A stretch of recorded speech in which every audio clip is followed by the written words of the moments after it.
Connor MC Grow I% $10. I miss your femboy era. What's the femboy? I was never a femboy. It was the Catboy era, okay? Not femboy. Let's get it straight. It was the Catboy era.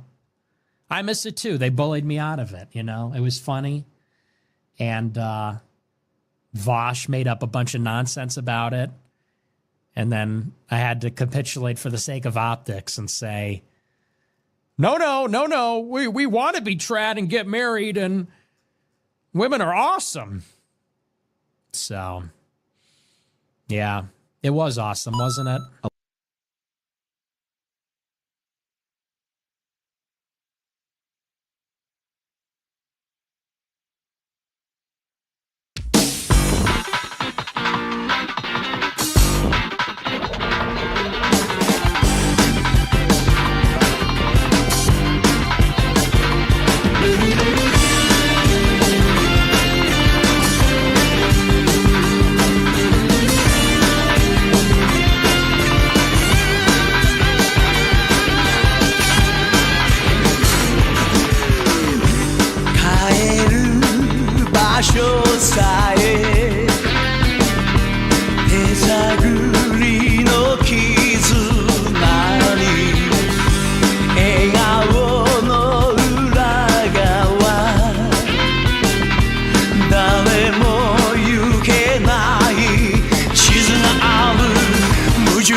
When a man tells you who he really is, believe him.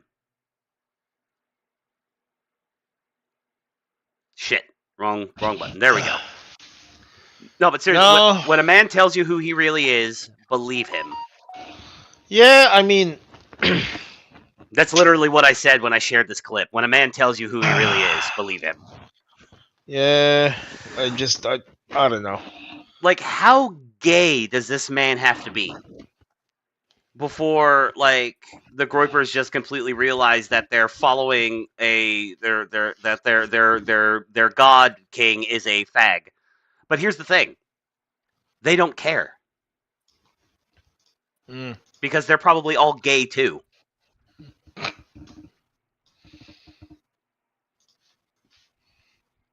Not that there's anything wrong with that, but like you can't. Not necessarily, no. You can't exactly turn around and tell me that you're fucking supporting trad shit. No, you're absolutely 100% not. You are being the worst kind of hypocrite, in my opinion. If you go around telling everybody how you're a base, tradcath, and then you turn around and support this kind of degeneracy. Like, I mean, you know what? The worst offense about this is that, like, he's the twink. Yeah, I know. It's not Catboy. No, Catboy Like, can be. even being in a suit and literally, like, 99% of his fucking public appearances doesn't make him look any less like a fucking just soy cuck. Look at him. He's a twinky little fucking, like, low T, Yeah, he's a faggot. As a friend of ours would say, like, he's a perfect specimen from Buenos Aires. So, look at him. It's genuinely, like, okay, all right. No, and like here he is. Like, now the problem with Nick Fuentes is he'll often, anytime he makes any kind of statement about anything, he'll say that, like, it's all irony, it's all ironic. So him saying right now, straight up admitting with his own mouth that he was bullied out of the whole, incel, like, women are fucking fake and gay, like, he got bullied out of it and he has to pretend to be to be trad, and it's just like, now people are gonna say he's being ironic, bro. It's all jokes, bro. I'm like, okay, fine, but how many times can you tell the same joke before people start to go, okay, maybe you're not joking? I just have questions. Just have some questions, you know. Oh yeah, but no, this look, my repost of this got 903 views, which is dog shit. But you get my point. This ever since his fallout with Candace, like people like the internet is finally starting to like really turn on Nick Fuentes, and it's kind of beautiful to see. Like obviously his sycophants are rallying around him and claiming that it's all okay and that he's bigger now than ever and that everything. But like we're talking about even like right wing people who were previously like friendly with him are now finally going like, wait a minute here. Wait a minute here. Come on, Nick. It's just, to me, it's kind of sad that it took him falling out with fucking Candace Owens of all people. As our boy Nuxanor would say, this is just two retards fighting. Yep. Yeah, exactly. Like I'm just here for the entertainment value. I've got McNeil. I've got no investment in either dog in this fight. You know. No, the investment is just hoping that they kill each other. But it gets there's more too. It gets worse. There's more. Yeah. Oh dear. Okay. But wait, there's more. Golden Dome. Groiper boy sent $20. No matter how spiritual you are, you got to crave pussy, and if you don't, then you are the faggot. It is not normal for a young 26-year-old to not crave pussy, TBH. The only thing in a bear market is your testosterone, and you should go get a T-test. You're right. I'm not normal. I would never want to be normal. I would never try to be normal. Luke Lover 770. It's a good point. You are nothing. You don't crave pussy. You're a disgusting gooner. You're a fucking disgusting gooner. And you're going to get rolled up by your wife. Why don't you just go crawl back up your mom then, huh? If you're craving that so much, why don't you go back in the womb? Because that's really what you are, is like a giant infant. That's what that is. You're a giant infant. Now, as crass as the super chatter was, he does have a point to make. There's like, the super chatter didn't say you should be watching porn and gooning constantly. He didn't even say you should be going out and acting on this. But the idea that a 26-year-old man doesn't think, man, I would like to have sex right now, that is weird, because it's a biological imperative. Now, the kind of like, again, I say this as a non-religious person. He didn't even couch it in like, get married, and I want to. Of course, I want to get married. Of course, I want to have kids. It's just like, oh, you're thinking about that, then you're, I don't know. Yeah, and then kind of strange. He then tries to claim that men who want wives and children are just giant infants, man babies who, like, what is trad or Catholic about this fucking dipshit? Like, for all the talk, I go to mass every Sunday morning. Great. You never say anything that sounds even remotely Catholic to me, ever. I don't know. I'm going to be honest with you. I kind of doubt that claim as well. Oh, according to Jade McNeil, who and Patrick Casey, both of them who used to be extremely close with Nick and then had falling outs with him, they both have come out and said that in the years they were with him, they never saw him go to mass once. Not once. Yeah, but you can't really, like, they had falling outs with him. So I suppose they could be they could be lying, sure, but I mean, this is consistent with a pattern of behavior, though. Yeah, that's true. That's fair. I would still take what they say with a grain of salt, though, right? Like, it's sure. Well, then here's the thing: he goes to mass every Sunday. You mean to tell me that in a Chicago Catholic church, nobody in there has ever like low key snapped a picture, like, "Look, Nick Fuentes is in my parish." Click, yo. Right. Never happened. It's never happened. It's never happened. Like either a lefty Catholic who if such a thing could even exist. They do. I know. I'm just kidding. I mean. Joe Biden? I know they do. I was joking.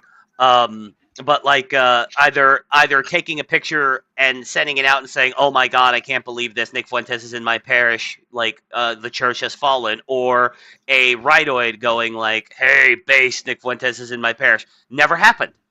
He's never even been snapped. Like a hater has never even snapped a picture of him coming out of a local cathedral.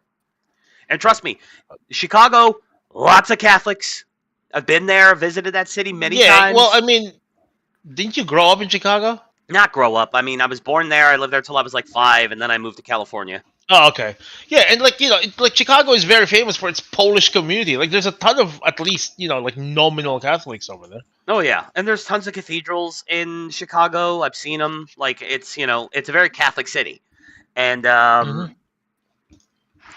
it's not quite as like quintessentially Catholic as say like New York, which is probably the Catholic city, in the United States. If you Is had to it? pick one, I mean, that's Oh, how disgusting. in my like conceptualization of like if you were to say like if you were to ask me like what would you like gun to my head like what do you think's the most Catholic city in the United States? Like I would have said New York.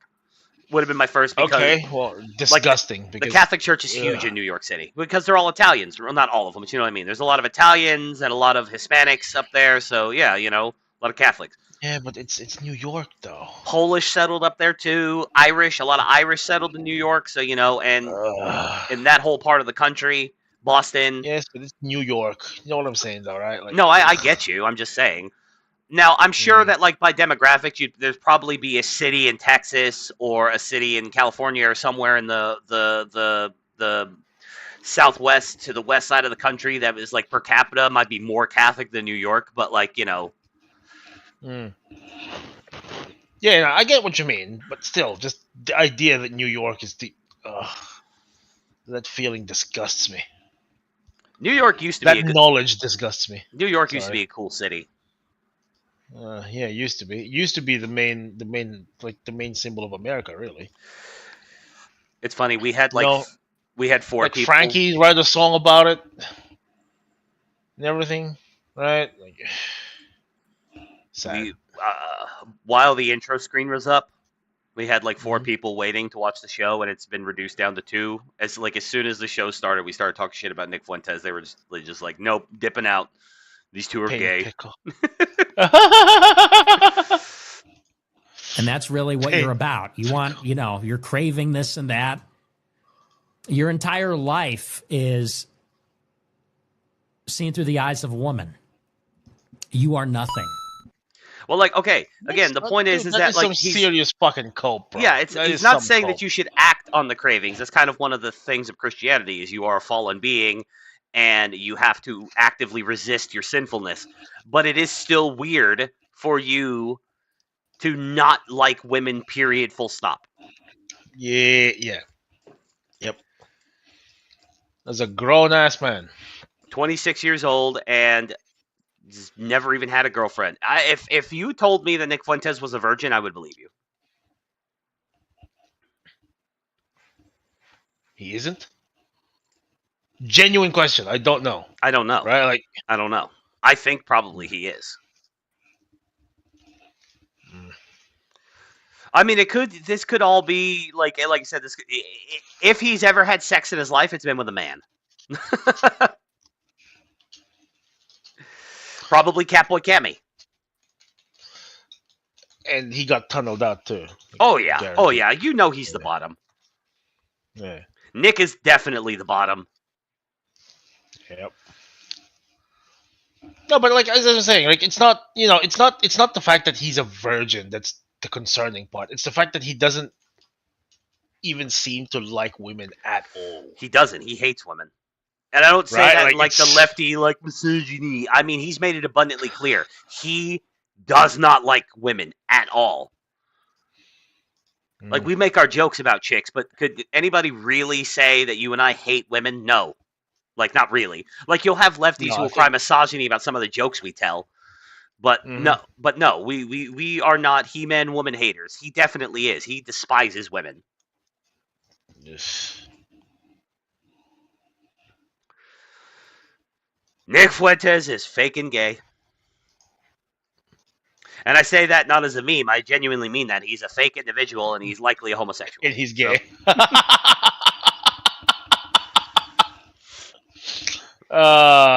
But yeah, these two clips went around, and like I said, there's just like if you go down here and you read the comments, there's like a lot of times these clips will be full of groypers defending him, but they're not coming out for this one.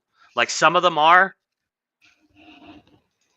mm, but it's almost like instinctively they know that whoever this nigga is, he's right. yeah,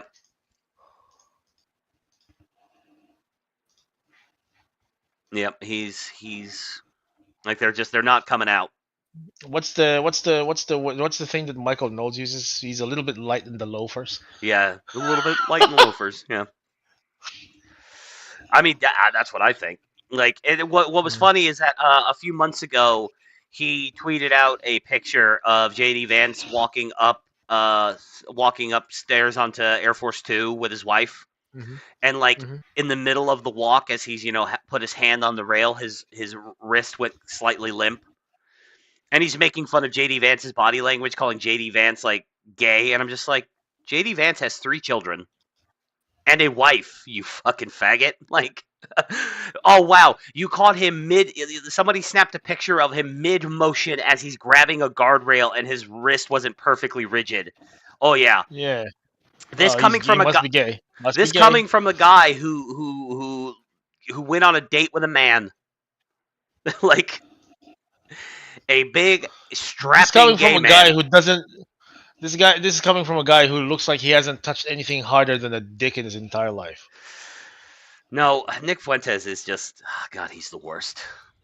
The guy's just fucking ridiculous, man. Seriously. Well, what's funny is that like you had this like coalition that was kind of building, not necessarily around him, but that he was a part of, where like you had Candace's fans and then the Groypers and then like all these people, and now that like him and Candace have had this falling out, all the Candace fans are turning on him. So that was another thing, is that like I don't think he's as big as he claims he is, because a lot of his quote unquote fans are people who were fans of people that he was friendly with.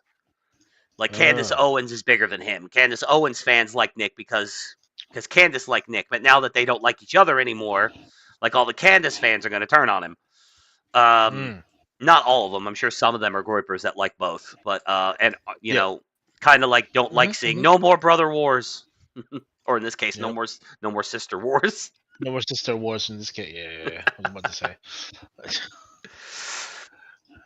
But yeah, I just wait for like the day that he gets completely exposed. I'm just waiting for it. Like somebody, like I don't know, like some like gay prostitute, like secretly recorded him having sex with Nick and Nick paying him for it afterwards, kind of like Glenn Greenwald.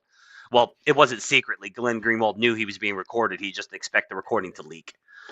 But that type of nonsense. Type of thing. Yep. But anyway, let's get on to the actual news, shall we? I just thought we'd like open up the show making fun of Nick Fuentes because it's funny. It's ridiculous. So, Tulsi's recent war against the deep state, in particular her going after all the Russiagate conspirators, has bore some fruit. Now, unless you think that the bearing of fruit would be whenever people actually start getting arrested, in which case that hasn't happened yet, fair. But no, according to the Daily Caller, Obama Intel Chief James Clapper told the NSA head to get on board with our story on the Russiagate intel. Our story. Former Director of National Intelligence James Clapper. That's an interesting way to phrase it, isn't it? I know, right?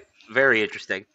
Former DNI James Clapper overrode objections of National Security Agency Director Mike Rogers in order to advance the narrative that Russian President Vladimir Putin had interfered in the 2016 election with a clear preference for Donald Trump, according to emails declassified by DNI Wednesday.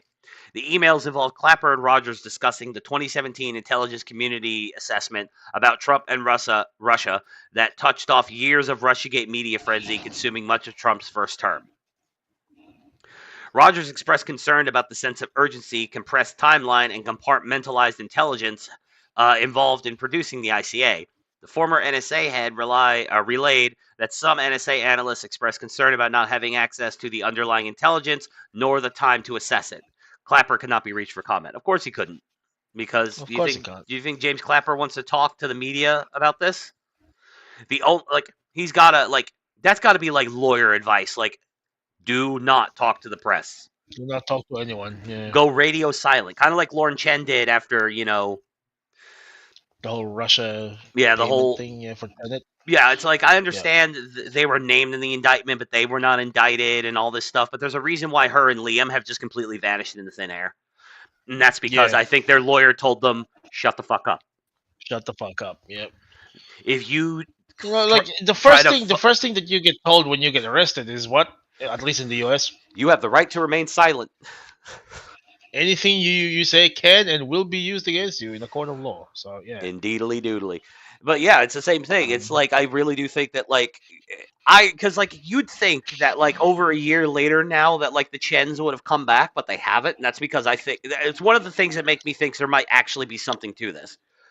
Now, Yeah, there's some meat to it. Yeah. Now, obviously, I don't think that Benny Johnson and Tim Pool and Matt Christensen, I don't think all these guys actually took Russian money and knew about it. In fact, part of the indictment against the Russian financiers was specifically that Dave Rubin was pressing Lauren Chen for, hey, I want to meet this guy. Where's all this money coming from? Like, he was, like, Dave Rubin, of all people, was the one who's really digging in, trying to find out. Like, he took the money anyway, but, like, he at least was trying. Yeah, but he was being very diligent about it, though, right? Like that's the thing. And part of the indictment, as far as I understand, that's also his main defense in court too. Yeah, well, and then Tim Pool turns around. Now Tim Pool is being kind of fucking snaky about it, claiming, "What are you talking about? Nothing ever happened. I never took Russian money." I'm like, well, nobody's accusing you of knowingly being a Russian student. Some people are. I'm not. Most people aren't. Yeah. But, like, you did take Russian money. You just didn't know it was Russian money when you took it. And I'm willing to give you the benefit of the doubt on that. Right. But it's as much as I don't like Tim Pool, like, I'm willing, but yeah. So, and then the fact that Lauren Chen, it's like the collapse of Tenet, and then the vanishing of her and her husband. That's that tells me everything I need to know. Yeah, that tells me that there's something to this, and that they've gone radio silent because their lawyers told them to. Yep. I wouldn't be shocked if they fucked off back to Canada, which I hope they did, and I hope they took their anchor baby with them. Quote, I've returned from TYD overseas and been updated on the current status of our efforts to produce a joint product related to Russian attribution and intent for the DNC DCCC hacks. I know that this activity is on the fast track, Rogers wrote in a December 22nd, 2016 email. However, I want to reach out to you directly to let you know some of the concerns I have with what I'm hearing from my folks. Quote, they were saying that at the staff level, folks have been forward-leaning and trying to ensure that we have an opportunity to weigh in, but I'm concerned that given the expedited nature of this activity, my folks aren't fully comfortable saying that we've had enough time to review all the intelligence to be absolutely confident in their assessment. So they weren't shown the intelligence, and what little intelligence they were shown, they weren't given time to properly assess it. Because it's bullshit. Yeah. Like, nobody denies that Russia did put, like, some money into, like, online campaigns, like, but they didn't. It's like, it was like hundreds of thousands of dollars. Wow. Yeah, and they also, there's no evidence that this money they put in reasonably affected the outcome. Yeah. Donald Trump was going to win in 2016 because Hillary was a fucking massively unpopular, terrible candidate. And, like, a lot of people voted more against her than they voted for Trump. Now, come 2020 and 2024, people voted for Trump. But, it's a completely different story there. I voted against them both because I voted for Gary Johnson. I regret it. I should have voted for Trump. Not that it mattered, but still, like, I didn't know. I thought he was going to be terrible. Best president of my lifetime. Yep. Well, give me a second. Okay. In addition, if NSA is intended to be co-author on this product, I personally expect to see even more sensitive evidence related to the conclusion, he added. Clapper overrode Rogers without defending the underlying intelligence and instead appealing to an ethos of intelligence being a team sport. No, intelligence is not a team sport. It should never be considered a team sport. Intelligence should be used to team sport in terms the of nation. What? No. That Trump bad and Republicans bad. In that sense, you mean? Maybe. Quote, it's essential that we, CIA, NSA, FBI, ODNI, be on the same page and are supportive of the report in the highest tradition of that's our story and we're sticking to it. Our in all capitals. Clapper responded, "We will facilitate as much mutual transparency as possible as we complete the report, but more time is not negotiable. We may have to compromise on our normal modalities since we must do this on such a compressed schedule."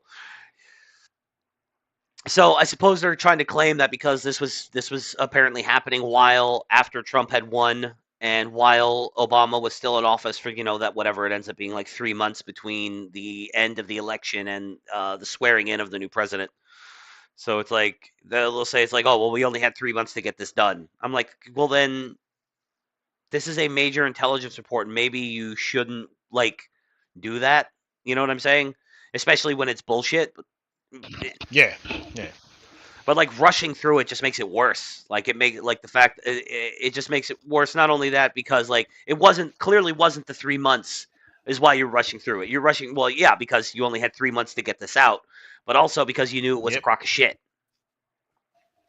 Yeah, the whole thing was just funded by Hillary. The thing is, this is not new information, right? It's just, again, this is just one of those things where it's nice to feel vindicated. Mm-hmm. Vindication is a very good feeling. Yep. This is one project that has to be a team sport, he concluded. Documents declassified. Hello, Tulsi. You beautiful Hawaiian bitch. Love you. You want to talk about vindication? I have defended this woman for 5 years, and I kept telling everybody she's one of the good ones.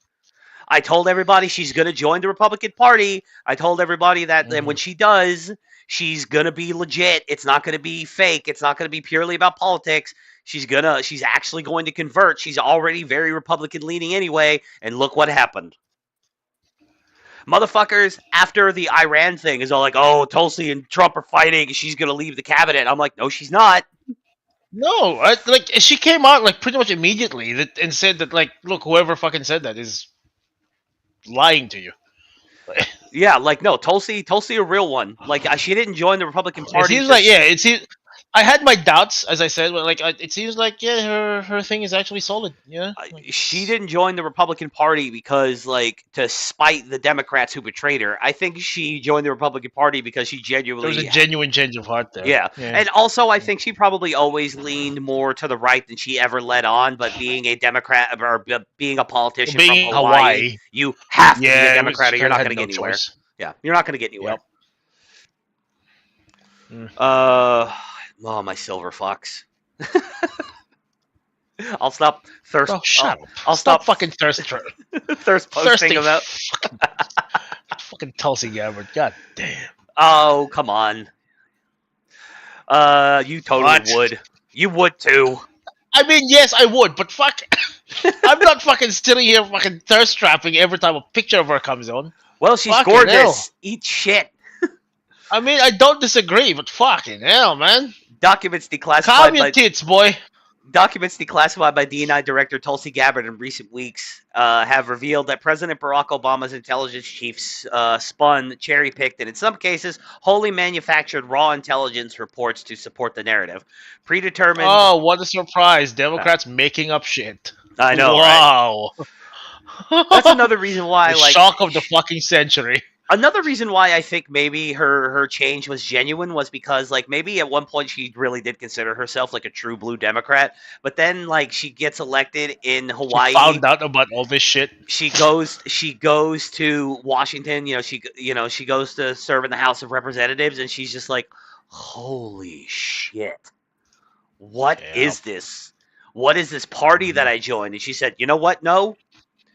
I'm a Democrat from Hawaii. This party might be a little fallen, but goddamn it, I'm going to lead by example. And then, 2020 happened, and Hillary Clinton tried to destroy her entire fucking life.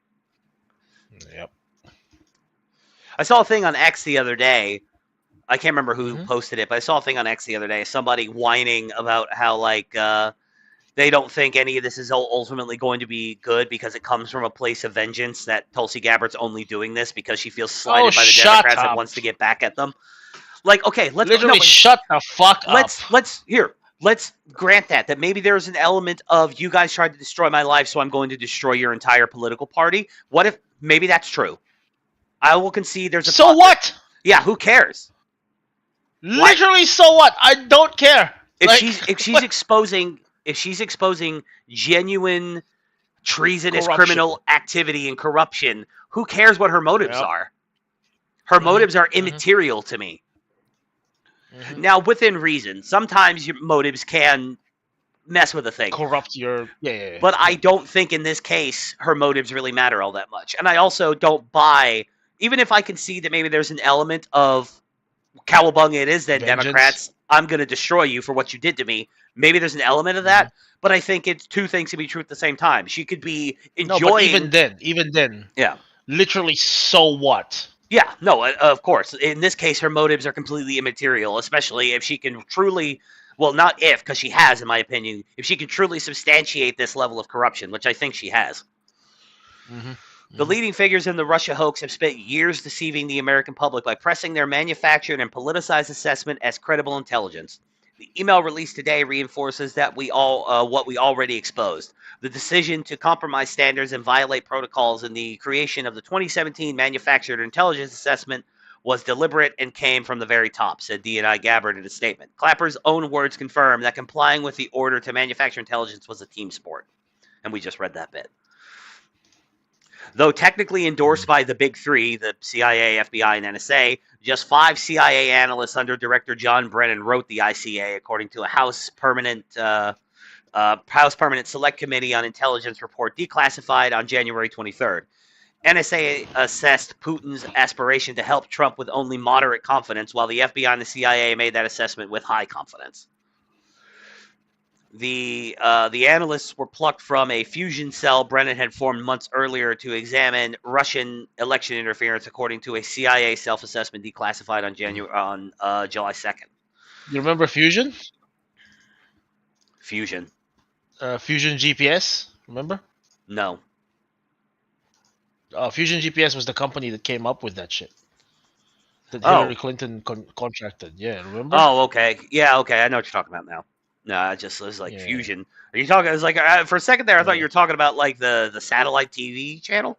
Was that? I thought that was only in America and Canada. Those analysts worked hand in glove with Brennan, churning out an assessment in less than a week in the days leading up to Christmas. Brennan hid the sensitive intelligence, the unverified, slanted, and irrelevant raw intelligence reports from other elements of the intelligence community until a two-day review process.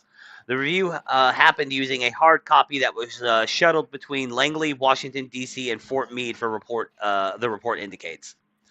The new documents represent the fourth tranche declassified by Gabbard regarding the Russiagate saga.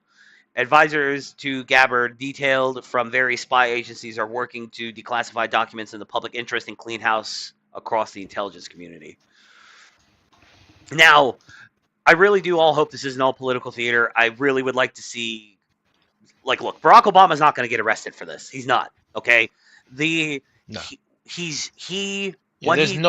no way. Yeah, what he did is covered just enough by presidential immunity that I don't think he's ever going to be arrested for this. But Comer and Clapper and Hillary Clinton, James Comey, I think all these people need to be arrested. And I really do hope we see some arrests. Especially in the wake of the whole Epstein Files thing. Like, it would go a long way in restoring trust. It's not just that. Especially in the wake of what they did to Trump and his associates. Yeah. Fucking Roger Stone, who's like, what, in his 60s, 70s? Yep. Gets, fucking raided in the middle of first thing in the morning. Yep. With CNN just, suspiciously just fucking sitting outside his house.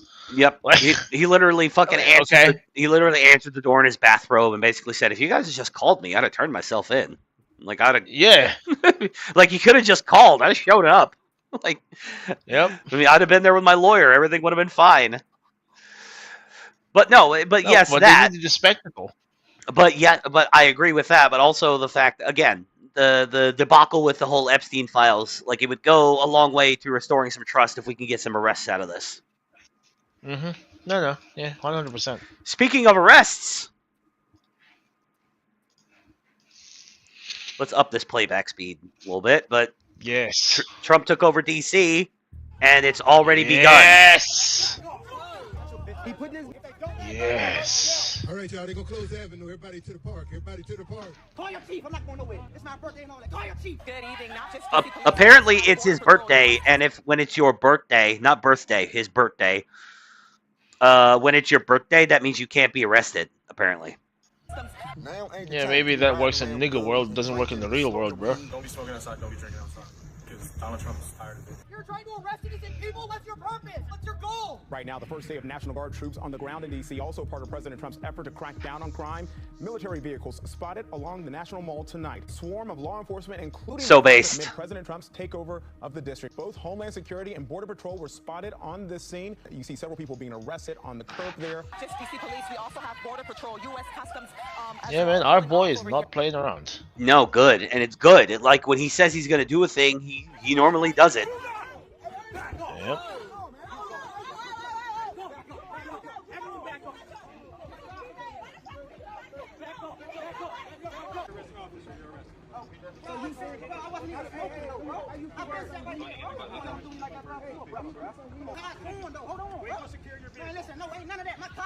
That's ridiculous. He's getting arrested by a black cop, and he's all like, "You better go do that to me, you a brother." Like, yeah. I'm not your Nigga brother, thinks he's motherfucker. 50 Cent, bro. That's the thing. Like, yeah, like I'm a brother, but I ain't your brother. So get fucked and get in the back of the car. And go get fucked. Yeah. Listen, all that secure vehicle shit, bro, go ahead, bro. Y'all down like Dickie and bro. Listen, bro, that's my cop, bro. What the f? Also, I hate the fucking way that he talks. Is it just me? Or is it... I hate it. I hate it so much. Yeah, I'm not a fan of Ebonics. Just, it sounds so fucking just... grating. Sounds so grating. It's like, it reminds me of just like... You know why it sounds so grating to me? Yeah? Like, look at... I'm sorry, say that again. It's so... You know why it sounds so grating to me? Like, the way that they talk like that? Why? It's so feminine. Yeah, I can see that. It's such a whiny bitch way of fucking speaking. Yeah. No, I tend to agree. And, like, what's really funny is his hands are tied behind his back. He's, like, inches smaller than all the cops around him, and he still thinks he's going to beat all these guys in a fight. Take your badge off. Let me out of these cuffs. I got something for your ass. No, you don't. All right, then. You ain't got shit. Nigga. I don't want you touching me. He already got me. Yeah, how about that? Freedom of speech. Freedom of speech. How about that, man? Y'all come on, arrest it. Come on, man. Y'all hating like shit on me, man. Why the fuck are you wearing the handcuffs? You don't have no reason to put this man in handcuffs, sir. I'm not close. I'm just saying. Back up. Don't get close enough. Back up. Back up. All we saying is why y'all put this man in handcuffs. He showed you he has nothing. What y'all want? What y'all want? Yeah, get me on camera. Wait, I'm beefing. Nigga, fuck you talking about. I got you on camera. He put this man in handcuffs with no reason. Hey, don't push him, y'all. Don't push him. He had no reason. Got something for you. Okay, then, tough guy. Okay. Calm down. Back up. Calm down, y'all. Hey, only be saying, hey, you bro. Calm down, y'all. There are times when I often think that, yeah, police can be overzealous and can overstep, but like whenever you and all your friends are surrounding them and you keep like flinching at them, trying to make them jump, like at that point they have to use their training to defend themselves. Yep. Like it doesn't matter that well, I wasn't really gonna hit him, no, but you made out like you were going to. What the hell's he supposed to do?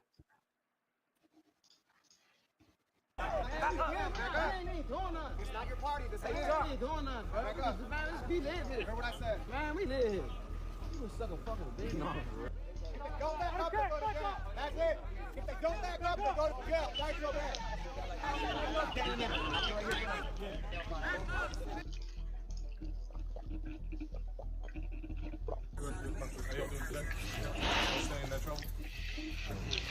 You got your ID on you, shit? Oh, you ain't doing nothing. Really? Really? Really? He ain't doing nothing, right? Doing checks, keep everybody safe down here, right? Have you heard of the federal surge that Donald Trump's putting out? You know, right? You don't follow like Code 3. Somehow I don't believe you. All right, so yeah, Trump's got all federal agencies kind of coming together, 7 days going out, trying to stop the violent crime, all kind of stuff. So we're out here contacting. Yeah, this weird thing. I don't believe you. No, the whole reason why Trump is doing this in the first place is because DC is such a fucking shithole city, and it's the capital of the country. It shouldn't be a shithole. Yeah. No, it shouldn't. It shouldn't be its own city independent of the White House. Like, I honestly think that DC should be ruled from the White House. Like, it is the Well, I think that's what was the intention was, and then at some point they just decided to make it like, they call it like home rule or whatever. Yeah, or it's got its own mayor. Like, I don't think there should be a mayor of DC. I think that like the president not only should be the president and commander in chief, but I think he should also like not be the mayor of DC. I don't think it should be. Yeah, I don't think it should be a title. Like, I don't think, but like he should have the mayoral powers. Like, the president should be able to command the Washington D.C. police force. I think. Yep. Like, it's stupid. Also, if you fully federalize D.C., then that basically completely, kills in the crib the idea of giving DC, statehood. Yeah, representative seats. All these things that Democrats are constantly trying to do because it's such a blue shithole. All your life offenses, smoking, drinking in public, right? Can't happen outside, right? Most people know that. So we're contacting people, trying to advise them of the law, so they learn, right? And then there's other stuff going on where it turns into there's multiple agencies, there's shooting, things like that. So there's extra hands available, right? So we're just out here trying to inform people and educate people. It's not like we're trying to just go grab people and ruin someone's life over a joint or something like that, all right? I only asked because when you walked up, at the moment you walked up, you only asked me. Yeah, well, it smelled like the odor of marijuana, burnt marijuana in the air, right? And you're the only guy that had something lit in your hand. I hate the fact that we have to censor so much shit now as well. Fucking, you have to censor marijuana. Literally, who cares, man? Just know, right? Learn. Yeah, I don't care either. Everybody's out. From FBI to police. I mean, it's so dumb, though. Like, it's just, no, I agree. Let them know. Don't be smoking. You gotta censor kill, or you gotta censor rape, you gotta censor dead. It's just. Yeah, I don't play that game. Man? Like, I don't like if like I have to like if the AdSense revenue, which we don't make any AdSense revenue because we're too small, but if we did, the AdSense revenue, the amount of money you make off AdSense at this point, like if we had started this podcast in like 2016, when AdSense money was, you could actually make a living just doing AdSense. You wouldn't even have to do ad reads. You could just let like the YouTube ads. Like, maybe at that point it's all like, okay, maybe we should rein this back in so we can. But like at this point, it's not even worth it. You don't make enough money on AdSense to even bother censoring words. I don't think so. It's the juice is not worth the squeeze, in my opinion. Massive. Yeah, like if you're like the quartering who allegedly makes $30,000 a month in AdSense, like. And that motherfucker claims he's broke. That just sounds like poor financial decisions to me, man. Like, think about that for a second. Imagine if I made $30,000 a month, I would never want for anything. Ever. I would own half my neighborhood that I live in currently. All the empty houses in my neighborhood, I would own them all. If I was making $30,000 a month, I would own all the houses in my neighborhood. Well, all the ones that are currently for sale.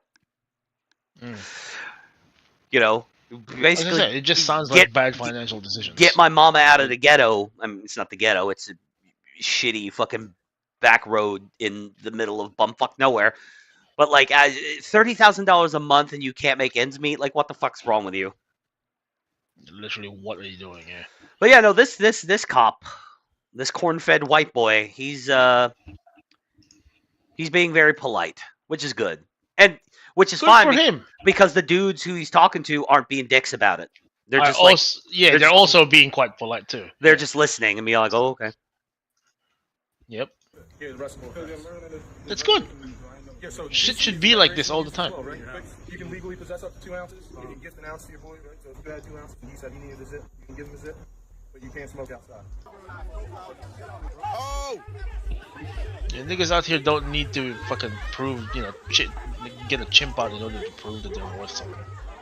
No, I agree. Don't spray him. Don't spray him. What the?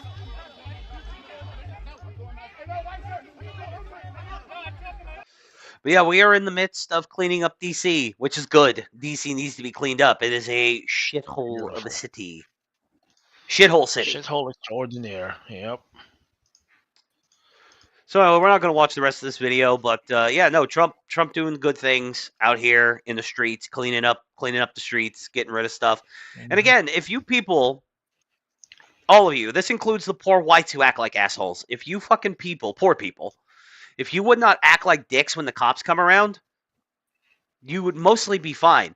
Now, like, again, cops sometimes overstep. They go on power trips. I know I have been on the receiving end of a power tripping cop who I thought I was being perfectly fine. I wasn't being belligerent. I wasn't being an asshole. And he still was like in my face, screaming at me, cussing at me, threatening me, all this shit. Like, I've been on the receiving end of power tripping cops more times than I think is more times than a person should be in their lifetime.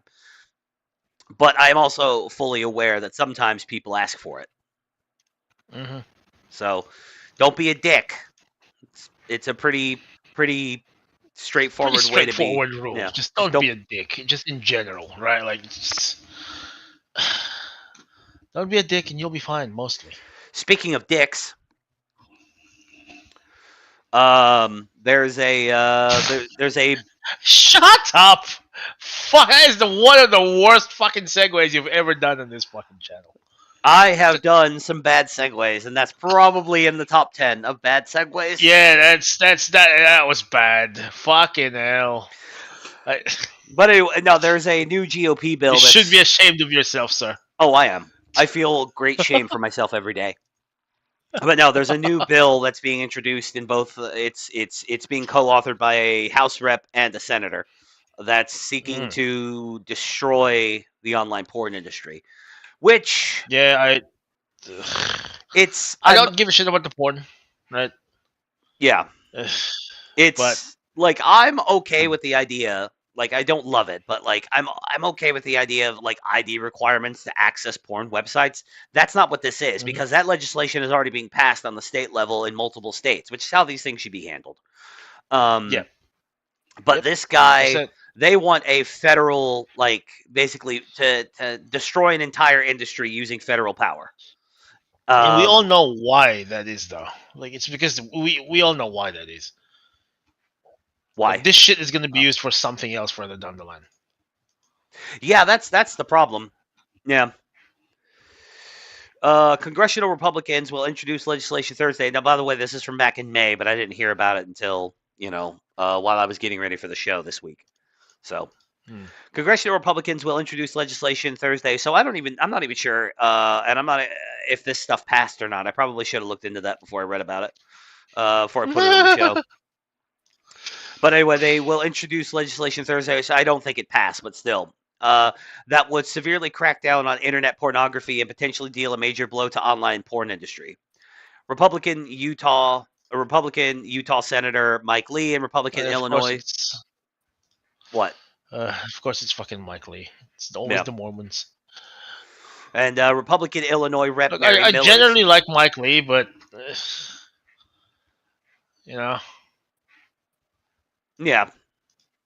I know Mormons heresy. I get you. Mormons. There's always something with them that's with going too far. It's just fucking I don't know. Republican Illinois Rep. Mary Miller's Interstate Obscenity Definition Act would create a national definition of obscenity rather than the Communications Act of 1934, and amend the Supreme Court's 73 Miller test for determining what qualifies as obscene. And this is why I'm not super on board with this, because, like, what is obscene? Define obscenity for me. Something you find grossly offensive? Okay. Sure. Can we put communism under that fucking label? Yeah. I should want to. Me too. But I also don't think that, like, as much as I hate communism, unfortunately, I feel like Americans, at least, that can be turned around eventually to, like, mean shit I like. I fucking hate commies, but I think Americans should be allowed to be commies if they want to be. Like, I find fucking, lots of things obscene that I don't want made necessarily illegal. But see, this is so like the identification laws are one thing. Like I'm kind of softly on board with it because I'm like, okay, fine, like prevent kids from accessing this stuff because like there are going to be workarounds. There are going to be kids who are going to steal their mom's ID out of her purse and use that dumb shit like that. Like sure, but like the vast majority of kids are just go, oh shit, I have to have an ID there, and then they're just going to fuck off to go do something else. Yep.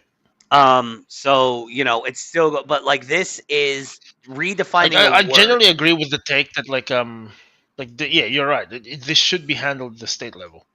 Like a federal thing just sounds like a bad idea overall. According to background on the bill exclusively obtained by the Daily Caller News Foundation, the bill would pave the way for the prosecution of obscene content disseminated across state lines or from foreign countries and open the door to federal restrictions or bans regarding online porn. Now, I know there are a lot of people out there who think porn is not free expression. Unfortunately, I disagree. Even if I don't like it, I do think that it is. I agree that it probably does need to be legislated to a degree that children shouldn't be able to access it. But, like, look, if two consenting adults want to fuck and then record themselves fucking and then sell that recording of them fucking to other consenting adults, I don't think the state has any right to stop them. I don't. It's one of the Lolbert leaning ideas that I still have. Is that as long as everybody involved in the transaction is a consenting adult, I think that within reason, of course, I'm not a true Lolbert, but within reason, I don't think the state has much moral or, in my opinion, legal authority to prevent it. And again, this type of legislating of, the actions of consenting adults will lead to actions being taken against things that most people don't think is necessarily obscene. That's my thing. So yeah, that's my main issue with this is that it will most definitely be used for shit that Quote, obscenity isn't protected by the First Amendment, but hazy and unenforceable legal definitions have allowed extreme pornography to saturate American society and reach countless children, Lee told the DCNF. Our bill updates the legal definition of obscenity for the internet age so that content can be taken down and its peddlers prosecuted. Again, so if a 30-year-old man and a 25-year-old woman who are contracted by Brazzers make a video and 99% of the people who watch and pay for that video are consenting adults, what are you prosecuting them for? Like, what crime will they be prosecuted for? Are you intending to make the production of pornography illegal full stop? Okay, so where does that end? What if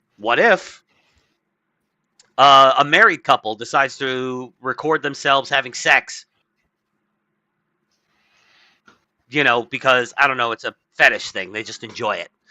Like, they're producing it. Immoral, but not illegal. Yeah, like, I don't know. Could you... I mean, I'm going to be honest with you. Like, the most widespread kind of pornography is probably the female kind. If you know what I mean. Like, the erotic books. Like, that would definitely count as obscene.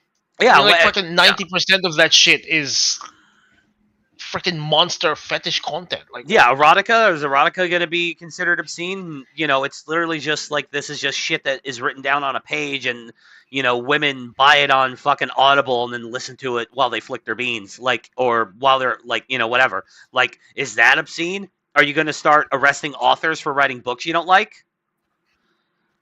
This is like, I agree in spirit. Porn is destructive. Like, yep. I struggled with it for many years. I still struggle with it. And a lot of the negative side effects that happen from habitual porn use I have experienced. So I'm not necessarily defending the industry. It's just, like, you want to talk about what's destructive to the human body.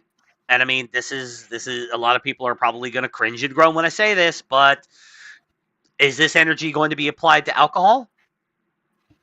How many consenting adults consume alcohol to the point that it destroys themselves, it destroys the people around them? I'm not making that case, not necessarily. But you get my point, right? Yeah. Like, so what, are we going to, it's like, oh, I think, or what, there's going to be like an entire group of teetotalers out there who think that, like, alcohol consumption is obscene, and alcohol producers should be prosecuted. I mean, this is literally the basis for it. Already happened. This was the basis for prohibition. Yeah. So. And prohibition didn't work. That's the thing. Alcoholism went up under prohibition. The number of this is a crazy fucking stat, and I had no idea about this. But the last time I was in Chicago, I was went on this tour of a bunch of bars that used to be speakeasies, and then after prohibition ended, they just became bars. And it's just now But under prohibition, there were twice as many active bars in Chicago as there was in 2019, which is the last time I was in Chicago. I can't remember how many bars. She said the numbers to me, and to be fair, I didn't fact check this, so this could be wrong. But she literally said there's whatever the number was is there's 200 something active bars in the city of Chicago, but under at the time of prohibition there were over 3 or some ridiculous. I can't remember the exact number she gave, but the point is, and this is also true, bootlegging. When you make something, you make a black market for a thing. Yeah, I mean, there are times when you could say that you make something harder to obtain, fewer people will do it. Sure, that appears to be the case with abortion, for instance, in a lot of states that have, ever since the overturning of Roe, there's a lot of states where abortions have gone down by tens of thousands of cases every year, specifically because they're harder to access. But that's good. It is good, but porn and porn and alcohol but are the difference. The difference is that abortion is something that you there's a lot more effort required. Yeah, you have to travel. Is the argument that I would use. No, I agree, but my point is that that's an example of something that prohibition made it harder to access. But when you make a black market for something, it incentivizes people to want to participate in it even more in some cases. And I think that this would, just like it happened with alcohol during prohibition, there were more alcoholics, there were more bars, speakeasies were more common because people thought they could make money doing it because it's black market. So same thing with porn. I think if you truly outlawed porn, it would make the porn problem worse.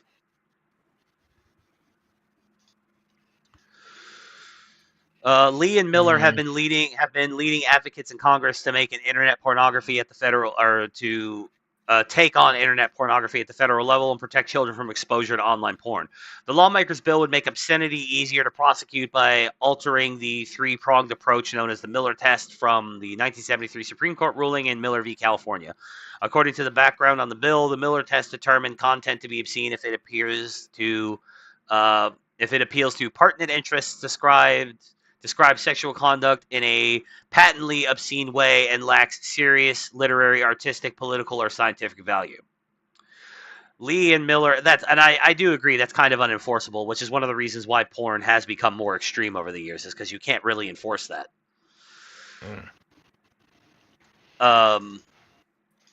Lee and Miller are seeking to update the definition in part by changing the second prong about portraying sexual conduct in a patently offensive way, specifically defined by the applicable state law.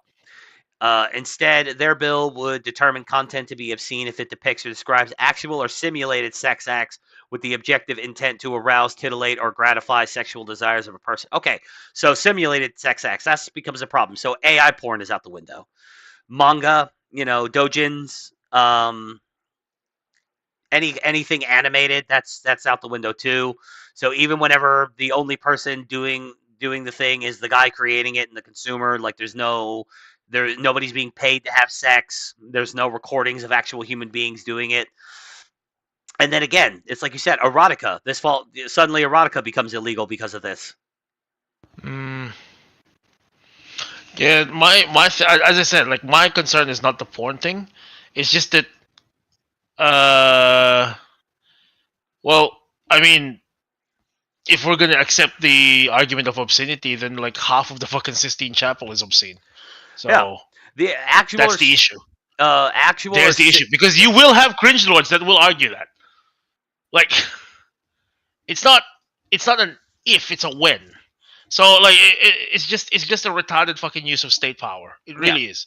Actual or So- simulated sex acts with the objective to arouse, titillate. So any movie that you've ever seen that was only ever rated R, in which there was no nudity other than maybe like a nip slip or something like that, or maybe a butt crack here or there, you never see any penetration. It's clearly fictional. No penetration happens on screen. But it was intended to arouse and titillate and gratify, so suddenly, I can't remember the name of the movie, but Sydney Sweeney had a love scene in one of a movie that came out like last year or the year before. I can't remember the name of the movie, but like you I don't know. you saw like a little bit of side boob, no actual penetration. It's not pornography, but under this definition, that's illegal now. Actors aren't allowed to act anymore. Unless you can make the case that, like, well, no, if a movie is just showing a little bit of nudity, then it's artistic. No, but that's what I'm saying though. Is that like it's the Miller thing? Is the Miller test? I guess is the Miller test. I guess is that it's porn when you see it. Yeah. Right. I can't define pornography, but I know it when I see it. Yeah. Yeah, but it's not like, you don't even really need to show the act. Like that's not a thing. It's just that my point is that like there's no real reason to show anything even slightly sexual. Even like I don't know, like the eyes, I guess. Like you can even show that as being because it implies it. Sure. As I said, like under this definition, like half of the fucking Sistine Chapel's thing would be obscene. Because you will get a cringe lord fucking arguing that point. Like you will. Yeah. Yep. It's good. You're gonna end up. Obviously, the Sistine Chapel is in the Vatican, so it's not going to be covered by this law. But, well, no, it might actually be covered by this law. You'll have Catholics like who have images of the Sistine Chapel. Is that going to be banned now? Well, you're gonna. I don't know. Or the whole thing just sounds fucked. Like. As I said, like this entire thing just seems like the whole point is that it's gonna be used for other things, and the way that these things go is that it's gonna. And the thing is, because of the way that the law is written, right? The intent is not going to count. It's how it's going to be perceived. Mm-hmm. But yeah, the intent doesn't matter. And to your point, like you could end up in a situation where I can't remember which pope did it, but one pope found because there's like obviously still a lot of stuff from ancient Rome in the Vatican. In particular, there was statues, chiseled statues of naked men and women. So he went. I can't remember which pope did it, but he went through there and had all of their genitals chiseled off and replaced with covered leaves. Or like reduced. Replaced with like fig leaves and stuff like that. So you're going to destroy ancient art, because you can't, because you don't like to see cock, like the porn industry. No, I get it. It's the porn industry sucks. It's not good. It relies it relies way too heavily on disenfranchised. Let's just put it that way. It's abuse. I was going to say a lot of it is abuse. I was going to say it relies too heavily on disenfranchised men. Okay. And but it relies too heavily on abuse as well. Like the way that a lot of this shit is produced is fucked. Okay, like, so I'm sure you've seen like the thing, right? Like the I'm sure you've seen like articles and documentaries written about this, and it's just like especially the quote unquote amateur stuff. It's I push back on that a little bit. Like, while I do agree, I'm not saying that no abuse or trafficking ever occurs in the porn industry, because of course it does, especially on the amateur level, like you said. I honestly do, especially with like the rise of like OnlyFans and Fansly and all these websites and stuff like that. And then like the fact that the big studios are as big and successful as they are, I seriously think that we're talking 90 to 95% of porn is produced by willing participants. No. I'm not saying that they're not, like the 95% of that is willing, because I don't know. I genuinely do not know. So I'm just spitballing a number. The point is, I think that however, trafficking and abuse claims, I think, are a bit over exaggerated. No, but like the abuse, I would still argue that there's a fair amount of abuse going on though. Like, it might not be something that's illegal. Well, right? Here's the thing about that is that, like, Knowles has talked to a few ex porn stars, and like it's always like I've watched a bunch of them, like, and it's always all like, so wait a minute, you are retroactively deciding you were abused, even though you willingly participated in this for 2, 3, 5, 10 years. Yeah. You were paid every step of the way. You could have, and you never felt any type of way about it until one day you did, and then you left the industry and said the whole thing was bad. Like, sorry, I don't buy it. Like, I do not buy this whole thing. Like, I don't. You were not Well, you could buy it, but at the same time, like, I just, my point is that yes, I could still accept it as abuse, right? Sure. But again, play stupid games, win stupid prizes. Like, you done your shit. You did this to yourself. Well, yeah, and again, my whole thing, Have like, fun. the OnlyFans factor is, I think, is a huge reason why, especially over the last 5 years, is one of the huge reasons why I don't think the porn industry was as abusive as people claim it is because women happily, by the thousands, are just putting butthole pictures online. Most of them aren't even making any money, and they're still doing it because of the it's like Pearl says, women will fight for no right harder than the right to post naked pictures online.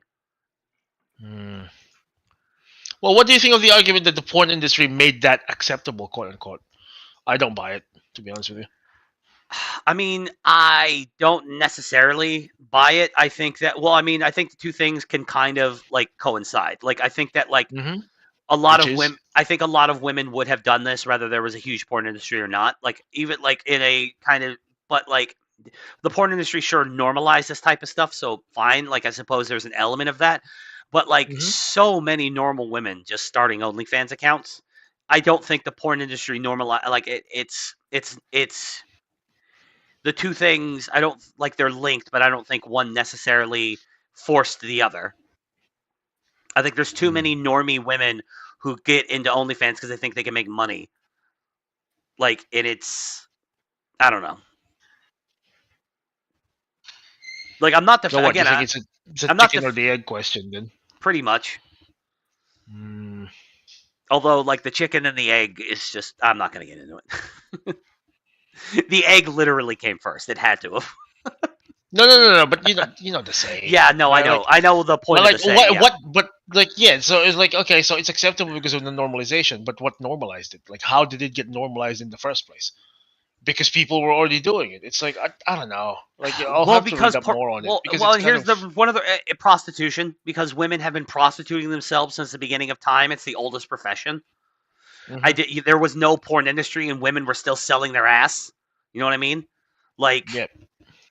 So I don't think that the porn industry necessarily normalizes the idea of women deciding that they can make money selling their bodies. Because long before there was a porn industry, long before there was an internet, long before there was a printing press, there were prostitutes. Yeah. And the only reason why I'm not talking about men selling their bodies is because you could count the number of men who are successful solo acts on OnlyFans on one hand. Male prostitutes have never been a huge industry, so it's just statistically insignificant in my opinion. Men have made more money pimping than they ever made being prostitutes. Well, yeah, obviously. Yeah. Unfortunately. Yeah. Well, no, fortunately. I don't know. Whatever the case is. But no, this is not the way to go about it. Just executive. Ultimately, yeah. That's my only point, is that I don't disagree with the aims of this. It's just that the way that it's being done is not good. And it's too broad. It's too broad. It can affect a bunch of things. It could start affecting a bunch of things. Suddenly under this definition, with the objective intent to arouse, titillate, gratify the sexual desires of a person. Suddenly we can't read anything by the Sato brothers anymore because fan service is their bread and butter. Now, no, it's not even that. To be fair, they I don't know if they ever did any hentai, but like Triage X and No, Dead, it doesn't matter. Like, there's a bunch of classics that have descriptions of sex in them. No, I know. What I'm saying, Helen of Troy, the Mhm. Iliad. Yeah. Like there's a few of those. Like it's just it really I don't know. I don't like where this is going. Neither do That's I. all I'm saying. So And I also don't like what's happening in Britain. Now, Britain, we could talk about like the online stuff that they're doing right now. Cell phones. Yeah, we could talk about like the online stuff they're doing right now, like with requiring an ID. Like, there's people in Britain right now who can't access X because they won't provide like legal ID. No, there's ridiculous fucking examples of this where people can't even order like Uber or DoorDash. Yeah, that's ridiculous. You shouldn't have to give out ID to use a fucking especially with like DoorDash and Uber. They already have your credit or your debit or credit card information. Yep. Well, unless you're using. But apparently, you need double fucking identification in order to like receive your order. It's dumb. No, but like it's monumentally stupid. But the thing, we're not even talking about that. What we're talking about is the complete lack of priority of the British police. Now, generally speaking, I try to not comment too much on the on the politics of other countries because it genuinely bugs the shit out of me whenever Euros comment on American politics, and normally within reason. Like, obviously, I listen to Lotus Eaters; they talk about American politics all the time, and they generally have takes I agree with, so fine. But this is stupid. Of all the problems that are happening in Britain right now, rape gangs, channel migrants, all these things. British cops wore jogging outfits to elicit catcalls and then arrested some of the men who hit on them. So you got female cops in Britain making themselves appear to be sexually available, and then the men who approach them are getting arrested for it. And what is a catcall? What's a catcall? Like, what does that mean? You know what I mean? Like, well, if we're gonna judge by the if we're gonna judge by that, walking through New York City as a woman fucking video from what, 12 years ago, it's literally someone going, good morning, beautiful. Yeah, that's a catcall. Or even just a good morning, without even nothing else, just good morning is apparently a catcall. I just this is fucking ridiculous, man. I know I could not help myself. Like, Such a stupid story. We discussed this earlier, but I mistakenly thought that it was entrapment. Right? Yeah. It's not. No. But it's number one, you're right. Like, this is a complete misdirection of resources. Bro, there are way too many other problems that you can be tackling right now. Like, this is not one of them. Yeah, this is not one of them. You have literal machete fights happening in your in the streets between Pakistanis and Indians, and you're concerned with catcalling.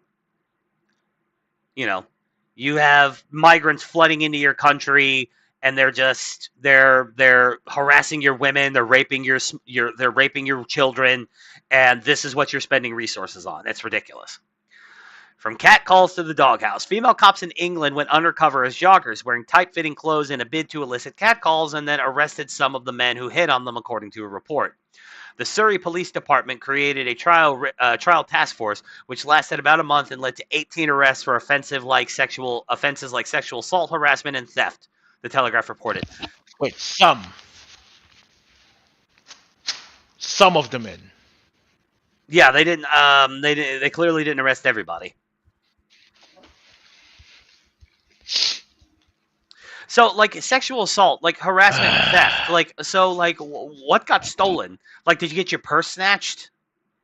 In which case, you don't need to... Okay, fine. So, you hear that, there are men, likely brown men, who are snatching women's purses in this park in Surrey. So, okay, we do stuff like that in the United States. If there's, serial purse snatchers or things like that happening in, say, Central Park... Central Park in New York City, the NYPD has done stuff like this. It's there's serial purse snatchers. They think it's one or two guys, so they'll send lady cops out there jogging or whatever, or just walking through, and then they'll try to get the guy. So fine, but that's already illegal It's the catcall, the harassment that I'm curious about. So what constitutes harassment and sexual assault? Like, did anybody touch you? Were you like on the running trail and some guys he ran by the opposite direction slapped your ass? That's already sexual assault, right? The female officers were think so, yeah. But this is linking, like, this is actually the perfect segue, because going back to the previous story, right? Mm-hmm. What constitutes this? It's a good question.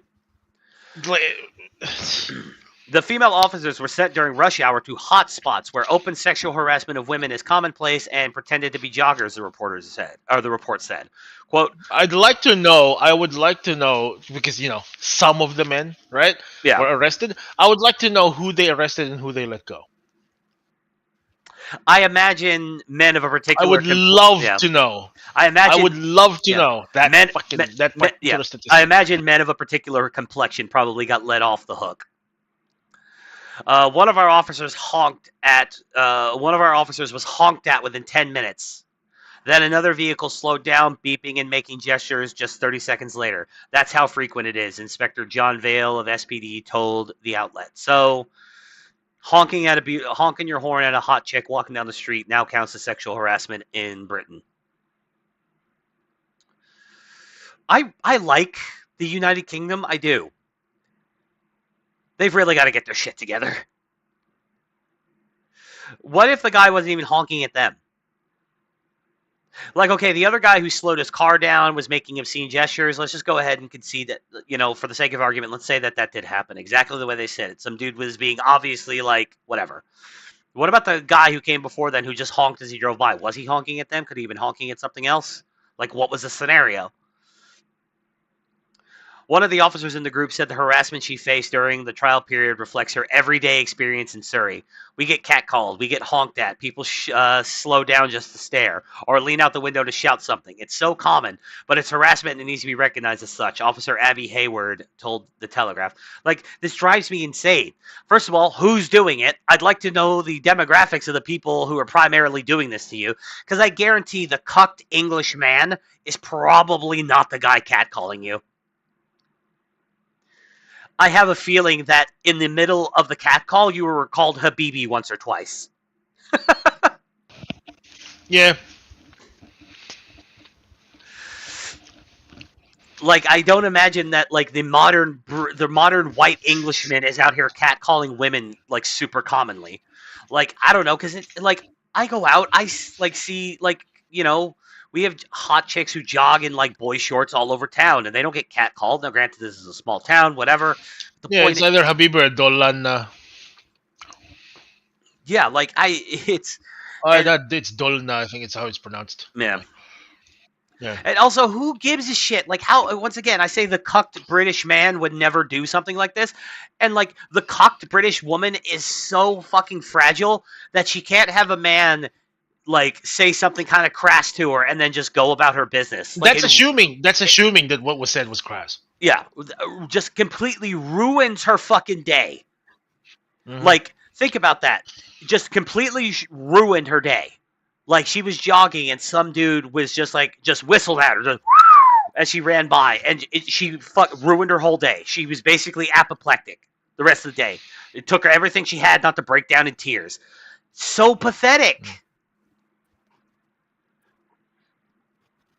This behavior is either a precursor or something more serious, or it's ignorance and it's flexible, the cop said. Yeah, precursor to what? Like, gangs of migrant men raping your women? Who's doing the catcalling, John Vale? I got a feeling. If anything, it's more than a feeling. Eh? Don't start fucking belting out on me now. Jesus. More than a feeling. Fucking Journey. But yeah, no, seriously, like, it's just like complete misdirection of resources. There's literally the top comment. Where's the line between harassment and compliment? Yeah, today I work Today at work, I was going to tell a random female she was beautiful. I refrained from doing so because I was concerned about a possible human resources complaint. This is America and not England. Look at this, Walter. Found the cock. Yeah, women want to be seen for more than just their looks. It's weird. If you were at work, do not tell that. Do not tell that to that woman. She'd be whittled down in her employment to nothing more than her looks, unless you work in the modeling industry. Here's the thing. JBP got in trouble for asking this question. You know, he was asked this question, and then his response, he's like, "So what? Do you think women shouldn't wear makeup to work?" And he stops for a second. And he goes, "Maybe they shouldn't." Because here's the thing: if you are going to, obviously, yeah, you know what? Wait, before you go on, right? Before you go on, right? All of the arguments about women dolling themselves up, yeah, and saying, "Oh, I do this for me." Fuck off, you're lying. No, you don't. No, you do not. 100%, you're fucking bullshitting me.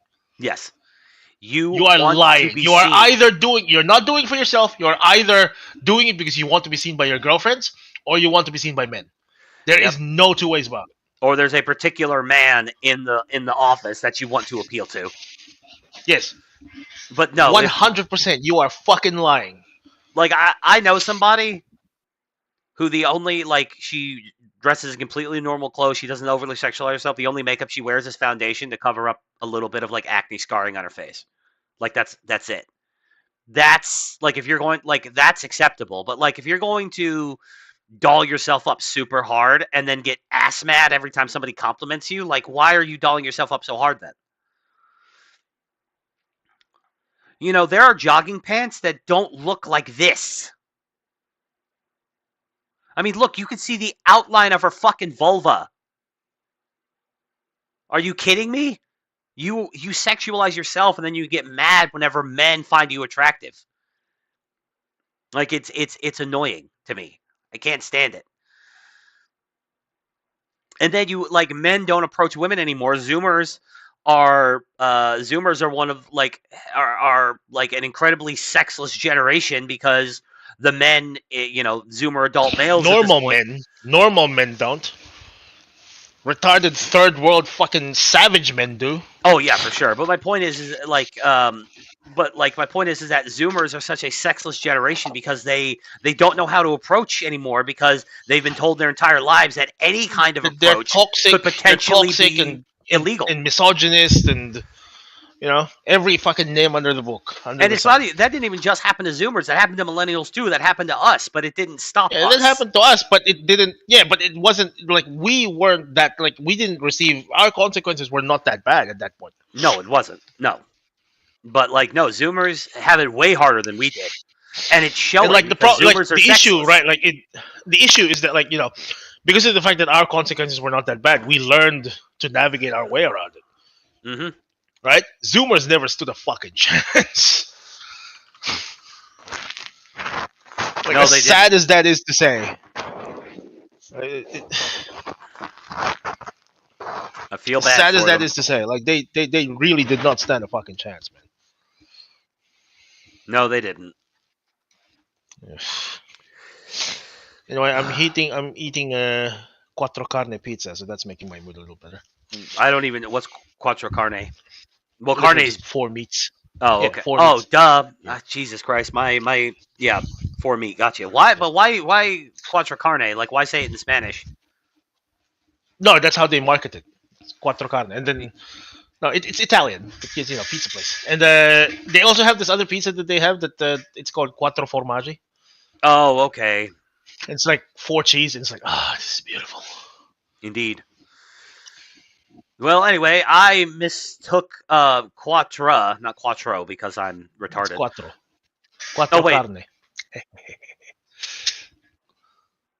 Oh, wow. So carne means meat in Italian and in Spanish. Yes. Oh, okay. Well, speaking of Mexicans.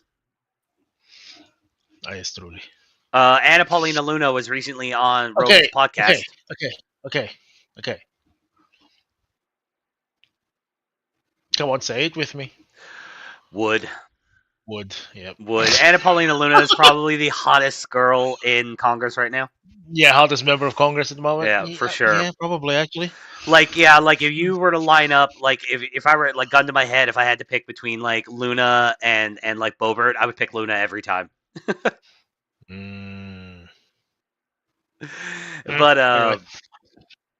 but no, she was recently on Joe Rogan, and as many people know, she's MAGA, she's super pro Trump, she's pro ICE, you know. And then of course, I don't even want to talk about her so much because I didn't even know this, but apparently she said some wild fucking shit on this podcast. I need to go and watch it. But I just mostly want to talk about how big of a faggot Joe Rogan is. Because of course Rogan decided to be a fucking shit lib because he's sitting across from a Republican, and whenever a Republican's in the room, he turns into a shit lib. And then whenever a fucking shit lib is in the room, this is literally what's her face? You know that moment, Sharon? Well, no, not Sharon. Kelly Osbourne moment. Yeah. On the View, like a few years. Who's going to clean your toilets, ago? Donald Trump? Yeah. Just like Rogan, Joe, bro, I like you, okay, generally, but fuck me dead. You're such a fucking lefty sometimes. Well, he's a chameleon. He, like I said, if he's got a shit lib on the show, he becomes more right wing. If he's got a right winger on the show, he becomes a shit lib. Like he changes his stripes like all the time. It depends on who's in the room with him. It's one of the things I don't like about him, is that I don't know what Joe Rogan truly believes sometimes. I do know what he believes on a lot of issues because he's consistent. But then there are other issues when I genuinely don't know what he really believes because he flip-flops a lot. Like, you know, I can't remember, he like, it was like back-to-back episodes. Like, he had, like, Kalayan Noir on there, who's, like, a big gun tuber, and was basically talking about, like, guns and the First Amendment. And then, like, there was another, like, within, like, an episode or two later. Yeah, I know who Kalayan Noir is. I'm a pretty big fan, actually. Well, and then within an episode or two later of JRE, he had another guy, he had somebody else on there that got talking about guns, and he thought gun legislation was too weak and we needed more of it. So what side are you on this issue, Joe? That's one of my problems, is that he flip-flops too much. He's not consistent. It depends on who he's in the room with. Joe Rogan once again criticized the Trump administration's immigration raids, telling a MAGA lawmaker on Wednesday that people were protesting deportations because they were thinking, great, you're going to get rid of the landscaper. Is a landscaper here illegally, Joe? Because if he is, then he's a criminal. I don't care if he doesn't break any other laws while he's here. He's still, every day he's here, he's breaking the law. Rogan pressed Rep. Anna Paulina Luna, Republican of Florida, to defend her claims about recent immigration protests and challenge the scope of federal enforcement, using his podcast to question whether the government has gone too far beyond its promise to target dangerous offenders. Like, no, he hasn't gone too far. In fact, I'm one of the people who thinks he can go farther. He can go way farther. I want to see more deportations, not less. And not just violent criminals. I want illegals full stop. Gone. Them and their children. Get them out of here. Get them the hell out of here. I'm not even going to stop with illegals. Well, you think there are a lot of like shithead permanent residents who could probably stand to go too? Yep. Fair enough. Like, seriously, if you don't like it here, fuck off. Well, leave.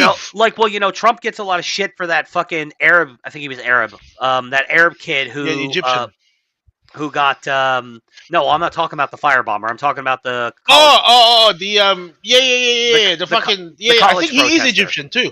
Well, the college protester who was doing the pro-Palestine protests, and people saying that like Mahmoud Khalil. Yeah, people saying he got deported for criticizing Israel. No, he didn't. Look at what he was actually charged with. What he was actually doing during those protests. He was harassing students. They were taking over buildings. They were physically assaulting people. Like he was arrested for being a violent terrorist supporter. That's what he was. He didn't just say, I don't like Netanyahu, and then, no, he didn't. He was organizing violent protests on college campuses, which received federal subsidies, in which not just Jewish, but Jewish and Gentile students who just wanted to go to fucking class couldn't go to class because they had taken over the building or because they were blocking the door. People were getting beat up. People like Jewish students were having shit that's the thrown thing. at Like them. Jewish and Jewish-looking students were getting beat up. Yep. Yeah. Yeah. So like Khalil was like, an you want to see organizer fucking of racism? this. There's your racism, bro. Yeah. Like they literally just attacked like a few niggas who just had the beards. And it's like, okay, maybe next time we should fucking, at the risk of Fed posting, we should just attack every Arab-looking nigga out there then. Yeah, it's ridiculous. But that's my point, is that, like, and I agree, he's a permanent resident, he was here legally, but, like, he didn't get kicked out. Like, and I've seen people I respect, like Rob Noor, say that, like, oh, we're deporting people for criticizing Israel now. It's like, Rob, you're being retarded. You know that's not what happened. You're smart enough to know that's not what happened. And I like Rob Noor a lot.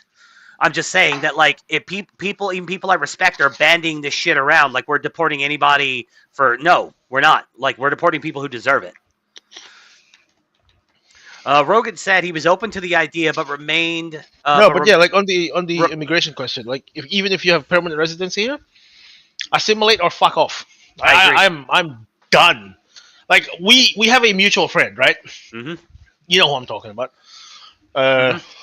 Whose grandparents, like, he says this himself, he would have liked his grandparents to have been fucking deported. No, seriously. Because they came to the United States, right?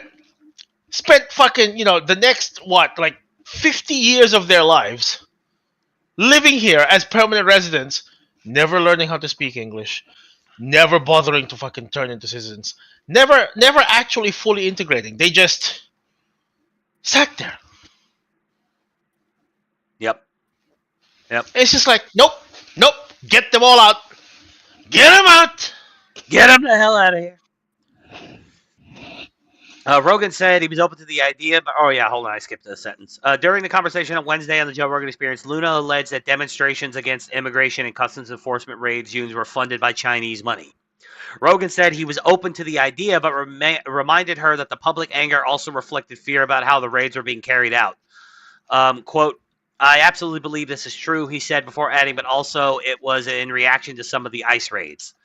Rogan described what he thinks the response was so strong, arguing that people recoiled at the idea of officers grabbing ordinary workers. Quote, it was a visceral reaction that a lot of people had to the idea of people just showing up and pulling people out of schools and pulling people out of Home Depot and pulling people that were just hardworking people, he said. That freaks people out. He later summed up how many voters saw the administration's pledge, saying the expectation was the removal of violent criminals rather than tradesmen and day laborers. No. I want them all gone, though. That's not what was said. That is not what was said. What was said was we would prioritize violent criminals. However, if other niggas get caught up in it, why shouldn't we deport them too? Yeah, and here's the other thing. It turns out that the violent criminals generally try to hide and resist, whereas you can just go to Home Depot and get the day laborers. They have to go too. If they're going to make it easy on us, we may as well take advantage of it. Yeah. I mean, at the end of the day, they're still illegal immigrants. Get them out. Get them out. They don't need to be here. They don't deserve to be here. He said, when people thought about ICE, they thought, great, we're going to get rid of gang members. They didn't think, great, you're going to get rid of the landscaper. I did. I'm raising my hand even though you can't see it. I did. It's quite literally the fucking Kelly Osbourne shit lib take from fucking 10 years ago. Get your head out of your fucking ass, Joe Rogan. Who's going to mow your lawn, Joe Rogan? Or well, Joe, who's going to mow Joe Rogan's lawn, Donald Trump, if you get rid of all the landscapers? God forbid he hires an American citizen down to the do fucking that. block, who's trying to get fucking, like an afternoon job from school. Yeah. Right? Like, I don't know, maybe go back to that. Yeah, Rogan, instead of, fucking Pedro from Mexico City who's been here fucking 30 years and can only still speak, and speaks worse English than my fucking 6-year-old. Like, what? Like, it's like, Rogan, the landscaper. Like, yeah, hire an American to do the job. It's like, and don't even sit here and give me the shit that, like, Americans charge too much. Your first Spotify deal was worth $100 million. Your second Spotify deal was worth, like, $120 million. And you were a multi-millionaire before the Spotify deals. You have generational wealth. Your grandchildren's children will want for nothing. Your great grandchildren, like that. There's a word for that already, pal. Yeah, I know. I fucked up. I was going to say grandchildren's grandchildren. Is what I meant to say. Okay. Like, no, but yeah, no, 100%. Yeah. What the? Like, you can afford to pay an American to mow your fucking lawn, Joe Rogan. It's not even going to cost that much. No, it's Like, really not. Even now, like, you know, I've got, like, you know, grown ass men asking to mow my lawn, right? And they expect, like, you know, work for, you know, a couple hours for $40. It's like, I mean, if that's the case in Australia, I don't see it being that much more of a problem in America. Yep. If you're a landscaper, this is another Joe Rogan quote. If you're a landscaper, you're just a guy who lives in a third world country and you want a better life and you say, I heard you can get across and I heard when you get across you can get work. Like, what is that guy going to do? I don't care. Not my problem. Literally not my problem. Like, let him be a landscaper in Honduras. Like, how about like fucking Venezuelans and Hondurans and fucking all the Central and South American peoples? Why don't they stay in their countries and make their countries great again? Yeah, they're all Spanish speakers. Like, why don't they just, like, I don't know, go to Argentina? You know, where the lingua franca is Spanish, where they can it'd be easier for them to integrate. Granted, you know, Argentina, even after 2 years of Milei, is still, like, not... It's recovering, but, you know, they're, you know... But still, you get my point, right? Like, if your country is so fucking terrible...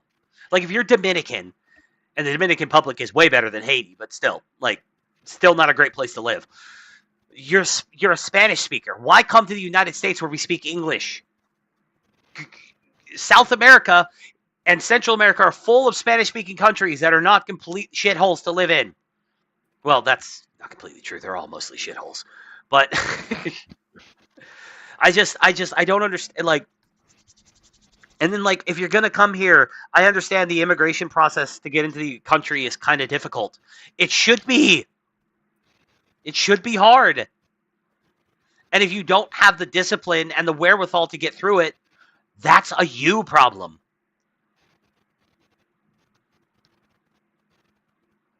Like, I don't know. I have no pity or no sympathy for these people. I don't feel bad for them. Yeah, no, I don't either. I mean, it's easy for me to say because I live in the greatest country that God ever saw fit to put on this earth.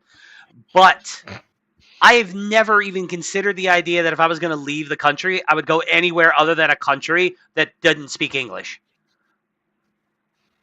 Oh, like to live there, right? Like, yeah, like if I was going to move to any country, like there would be some European countries where English is so commonly spoken that I could get by. Like, I can't. It's one of the Nordic countries or Finland. I can't remember which one, but or the Netherlands maybe. Like all the road signs are in like. No, the Netherlands, for example, because the Netherlands, like they treat that as their second language. Yeah, like all the road signs are in like Dutch and English, and like almost everybody there speaks English, and you know, but or I would move to like Scotland or Ireland or my ancestral homelands, whatever. Well, no. You wouldn't move there now. No, not now, but I'm saying, like, if I was going to go anywhere, if America got so fucking terrible and, like, whatever, and I needed somewhere to go, which I would never leave the United States. You get my point. I'm saying that is that I would go somewhere where I could integrate. Well, you can actually integrate. Yes. Yeah. Yes. Like, I would try to go somewhere, and then I would also do it legally. Like, I wouldn't just show up on a fucking boat and then expect, like, the Scottish government to just give you open arms. Well, like, to be fair, you're not brown enough, so they wouldn't. No, exactly. That's true. I'm too white for that. It's like, oh, you're one of our lost brethren whose ancestors fled the country to live somewhere else, and now you're trying to return. Fuck off. We have we have Arabs and Pakistanis that we can be taking in. You know what's hilarious? I would actually be like, you know, I might actually be better welcomed. I know. If I decided to think. Yeah. Well, hopefully Conor McGregor actually does become president of Ireland, because the way he's talking, the rhetoric he's putting out there, he really is trying to run for president. And the rhetoric he's putting out there, I don't know if he's going to win, especially with all his recent controversies, like his dick pics getting leaked and all that stuff. But like, well, they didn't get leaked. Leak implies that somebody just quietly threw them on the internet and let the chips fall where they may. He sent them to the wrong girl, and she put him on blast. So he's probably not going to win because of like he's a very controversial figure. But like, who knows? Like, if his rhetoric is to be believed, if he actually intends to do the things he's talking about, like what he wants to do, then like he probably would be good for Ireland as president. Just Khan, stop sending pictures of your dick to black rappers who hate you. Like, this is what he did, by the way. He sent pictures of his dick to well, it wasn't just pictures of his dick, it was full nudes. That's how everybody knows it was Conor McGregor. Why? I guess he thought that Azalea Banks would have sex with him if she saw a picture of him naked. Like my dude, she's married. Oh, I thought he sent it to like some black, like I don't know, like fucking 50 Cent or some shit. No. He sent them to well, she's a black rapper. Her name is Azalea Banks, and he sent them to her. I thought he sent it to some male black rapper. No, he sent it to a female. Conor McGregor's not gay. Okay. All right, good. But he's tried. At least we have that established. He tried to. Yeah, he tried to get in her DMs and send pictures of his dick to her, thinking that she would like. He's got jungle fever. He's a man after my own heart, and Disgusting. He and it blew up in his face because Azalea Banks was all like, "I ain't having this shit. Are you kidding me?" All right, we got some good news. Let's end with the good news. Okay, so first of all, over 100,000 Americans have applied to join ICE ever since they lifted the age restriction. Now, granted, the fact that they lifted the age restriction, it used to be if you were over 40 years old, you were not allowed to apply to become an ICE agent. So I imagine most of these 100,000 people are retired law enforcement. Yeah, so dudes in their 40s and 50s and 60s who, whatever, want to do their part. Yep. But still, think about that. It's just like ICE gets a huge budget increase, and now they're doing like a hiring drive. Yep.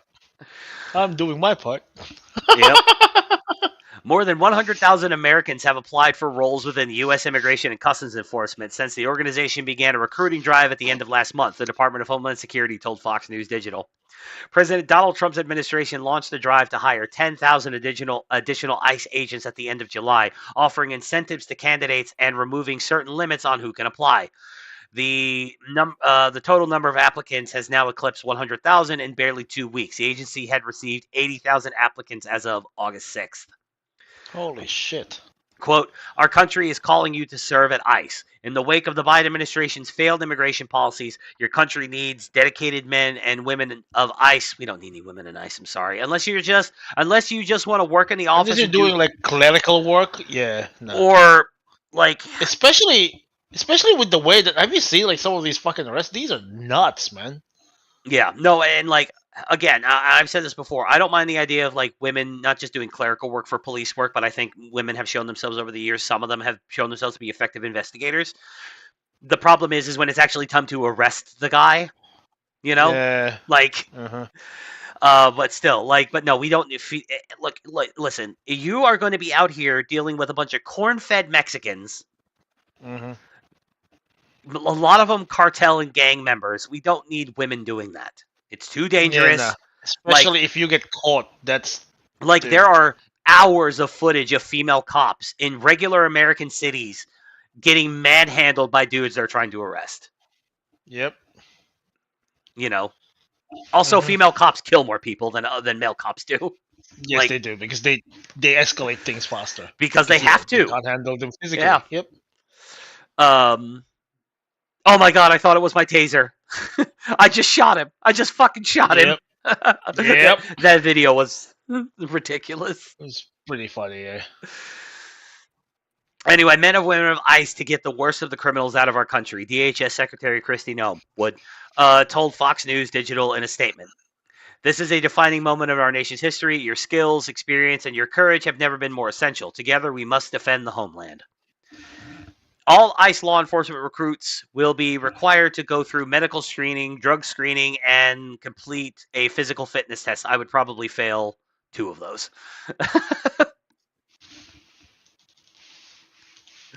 ICE is seeking to entice more applicants with a signing bonus of up to $50,000, options to repay or forgive student loans and other benefits. Quote, your country is calling on you to serve ICE and defend the homeland, acting ICE Director Todd Lyons said in a statement. In the wake of the Biden administration's open border policies, the dedicated men and women of ICE now face unprecedented challenges in removing millions of criminal illegals from our country. Thanks to the One Big Beautiful Bill, we now have the funding to the One Big Beautiful Bill. We now have funding to recruit and hire Americans who want to patriotically serve their country and protect American communities.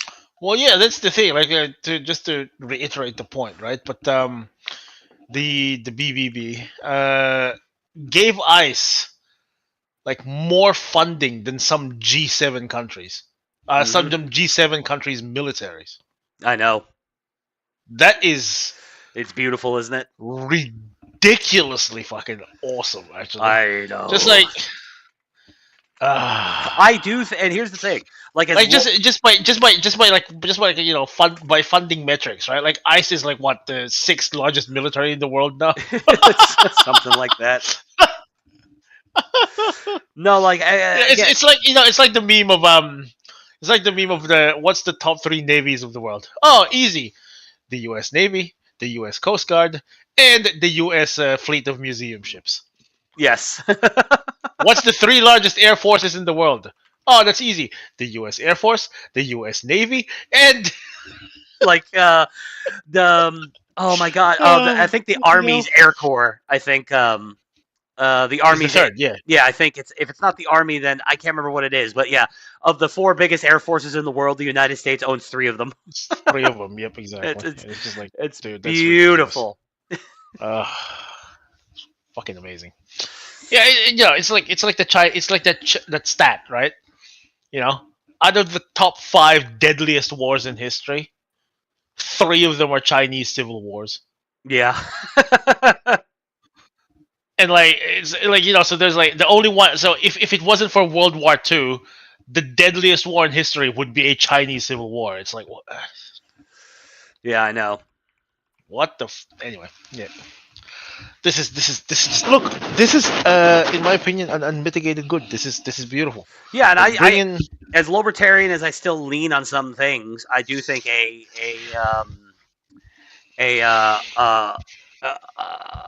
necessary role of government, or I can't remember the exact terminology. One of the roles of the state is law enforcement. So, well, in border, like Lolbert's lost me on the border issue. Oh yeah, open borders libertarians are the worst. That is the one thing that finally pushed me to it, and then I found out, you know, like their support for like child marriage and all this. Oh shit. Yeah, no, like the age of consent question is such a silver bullet for Lolberts. Like I just keep like wondering, like, why these Lolberts just don't convert to Islam. Yeah. Like seriously, just no, because like, you know, one of the things that like Islamic like apologists, you know, had to admit in relatively recently is that if you just look at the Quran and the Hadiths, right, there is actually no defense against child marriage. No, there's not. I mean, if the goal of Islam is to, the ultimate goal of Islam is to emulate the Prophet, then child marriage has to be allowed. Because he married a child. Mm-hmm. And consummated it too. Yeah. Married her at 6, consummated at 9. Yeah. Yep. So, the religion of peace, everybody. The religion to peacefully fuck children. Oh well, you know what the fun? Okay, so this is gonna get into gross territory, but so you know what the funniest cope argument I've heard about that is actually? What's that? Is that Muhammad sexually consummating the marriage with Aisha did not actually hurt her? Oh yeah. So, right? Yeah. And it's like, okay. So the only way for that to have happened when he consummated the marriage when she was 9 would mean that Muhammad had a micro penis. Yeah, Muhammad fucking had a pathetically small dick. Like, this is not the fucking own that you guys think it is. Like, bro, think about what you're saying before you fucking say it, because like I'm not sure if that's what you want to spread to the world, right? Like, dude. It's like you suddenly become like Inigo Montoya from Princess Bride. It's like you keep saying it didn't hurt Aisha to consummate the marriage. I don't think it means what you think that means. Or I don't think that means what you think it means. I don't think what you think. I don't think it means what you think it means. Yeah. Great. No, it's funny stuff. But anyway, so another big Trump W. Trump is said he's going to clean up the Social Security rolls, and he has. 12.4 million people who are dead have been removed off Social Security. So a bunch of people who were collecting their parent or grandparents' Social Security checks long after they died. 12.4 million. Now, not in every case that's what's happening, but a lot of cases it did. 12.4 million dead people are removed from the rolls, and 275,000 illegals have been removed. And this was recent because I covered a couple months ago that there had been a report that millions of illegals were currently collecting Social Security. So we're making moves. On the 90th anniversary of the Social Security Act, President Donald J. Trump delivered a stirring proclamation in the Oval Office promising to make Social Security great again. Trump celebrated the passage of his signature legislation, the One Big Beautiful Bill, which includes a temporary senior tax deduction, effectively eliminating taxes on Social Security benefits for many recipients age 65 and above from 2025 through 2028. As part of the administration's push to root out fraud, waste, and abuse, Trump touted removing 275,000 illegal aliens from the Social Security system and cleaning up 12.4 million names listed as being over 120 years old. In his remarks and through a White House post, he claimed many of these phantom entries were getting benefits. Last month, I signed the One Big Beautiful Bill and allowed no tax on Social Security for our great seniors. Okay, so how's that? Not bad, right? No tax on Social Security for our seniors. To protect our benefits, we've already kicked nearly 275,000 illegal aliens off of the Social Security system. These are people, many of them have already left the country, and yet we were sending them checks all the same. And that's 275,000, that number is now even larger than that, Frank. It's an unbelievable job, and what that's doing is making the system strong. It's making it strong. Biden never kicked anybody off. Everybody joined, and we're carrying out historic deportations to remove many more illegals committing Social Security fraud. It's the Social Security fraud that was taking place at levels that nobody's ever seen. We cleared. You could tell that this was something he said and not typed because it's. This sounds like the way he says things. We cleared 12.4 million names listed in the Social Security database over 120 years of age. Just think of that. We had 12.4 million names where they were over 120 years old. Is that right? That's a hell of a statement. So you have 12.4 million names listed in the Social Security database that were over 120 years of age, meaning you were breaking records because I've never heard of anybody at 125. There were nearly 135,000 people listed who were over 160 years old, and in some cases getting payments. So somebody's getting those payments, fucked. And we're after that. Yep. Well, no, that's a fairly common piece of Social Security fraud, is that, like, you're living with your grandma or your elderly parent, and they die, and then you just, like, quietly bury them in the backyard and then keep collecting your Social Security check. 160? Do you realize how far 160 years ago was, Palpy? That's the end of the Civil War. Yeah, I know. It's ridiculous. What? Yeah. A lot of fraud happens in the system. The system is so big and bloated that it makes it easy to defraud it. So, but yeah, it's like Trump's out here making moves. It's good stuff. We're going to go ahead and, this is a pretty long article. We got niggas out here collecting fucking Social Security checks for Abraham Lincoln or something. I don't know. Like, what the fuck? Yep. And right? Like that's fucking ridiculous, man. Yep. No, it is. It is. But no, like he's doing good things out here. We're cleaning stuff up. Shout out to the Gateway Pundit for this one. But let's get on to the real good news this week. What do you have for me? Might actually be ending.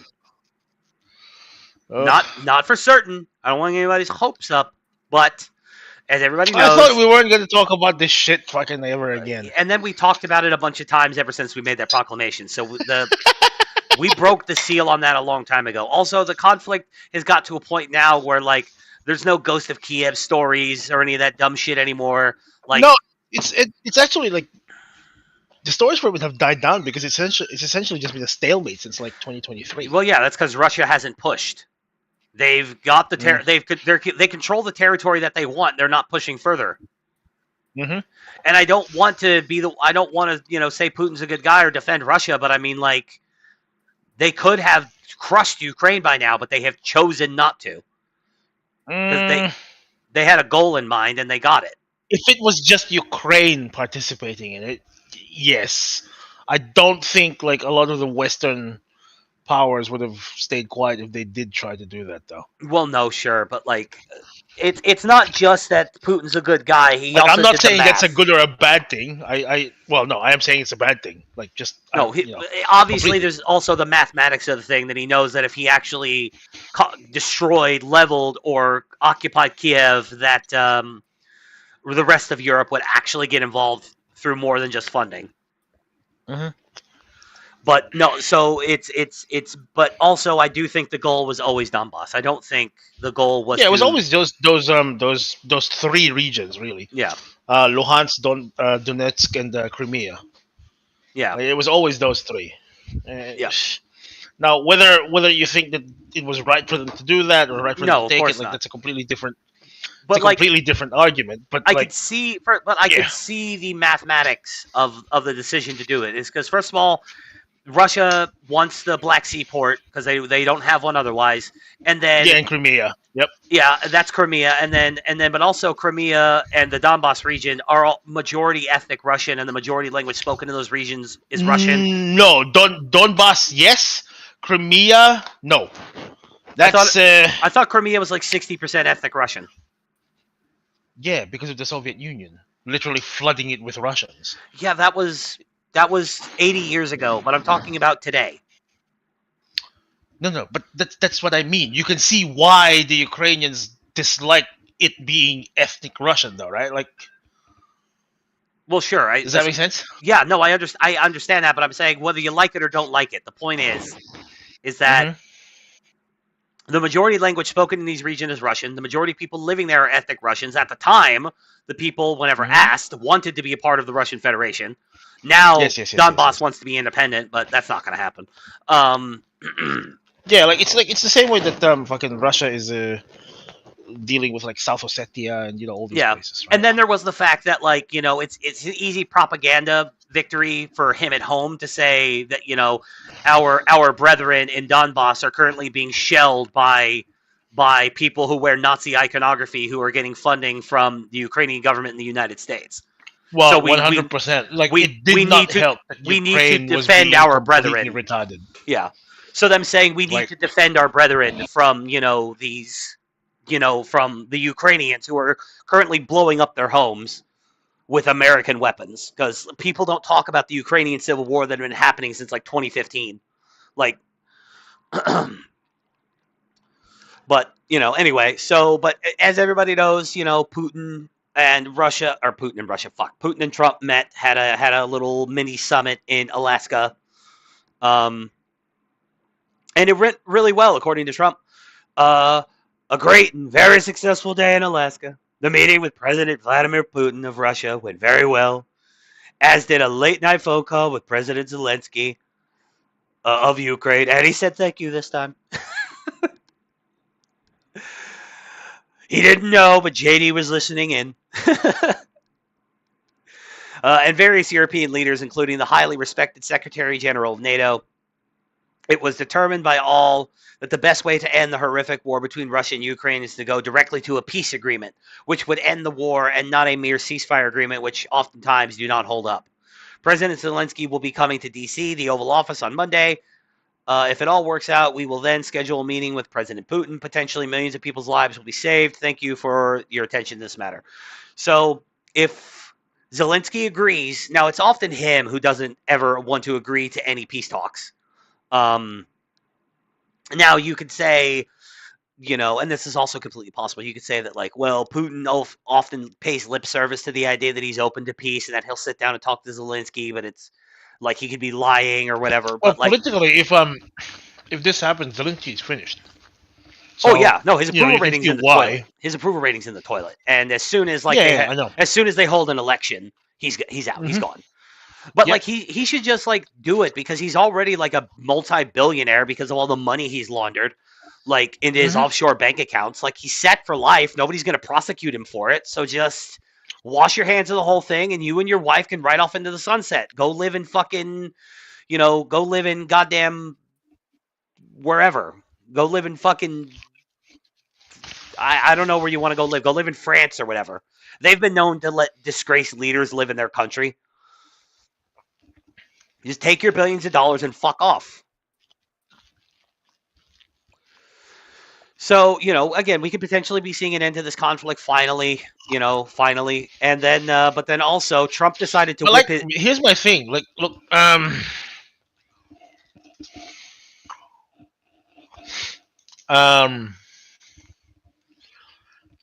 let's see, what's the casualties now on the Ukrainian side? I don't know. I think the total death toll for both sides is in the millions, though. That's just fucked, man. Like not like 10 million, but I think like close to 2 million people have died, and that's including casualties on both sides. I think and I think that might also count Ukrainian civil war tally. So you're talking about the conflict from 2014 or whenever it started. No, I just want to know what it is since since 2021. I'm not sure. I don't 22. know. Yeah. I'm really not sure. I have no idea. Let me see.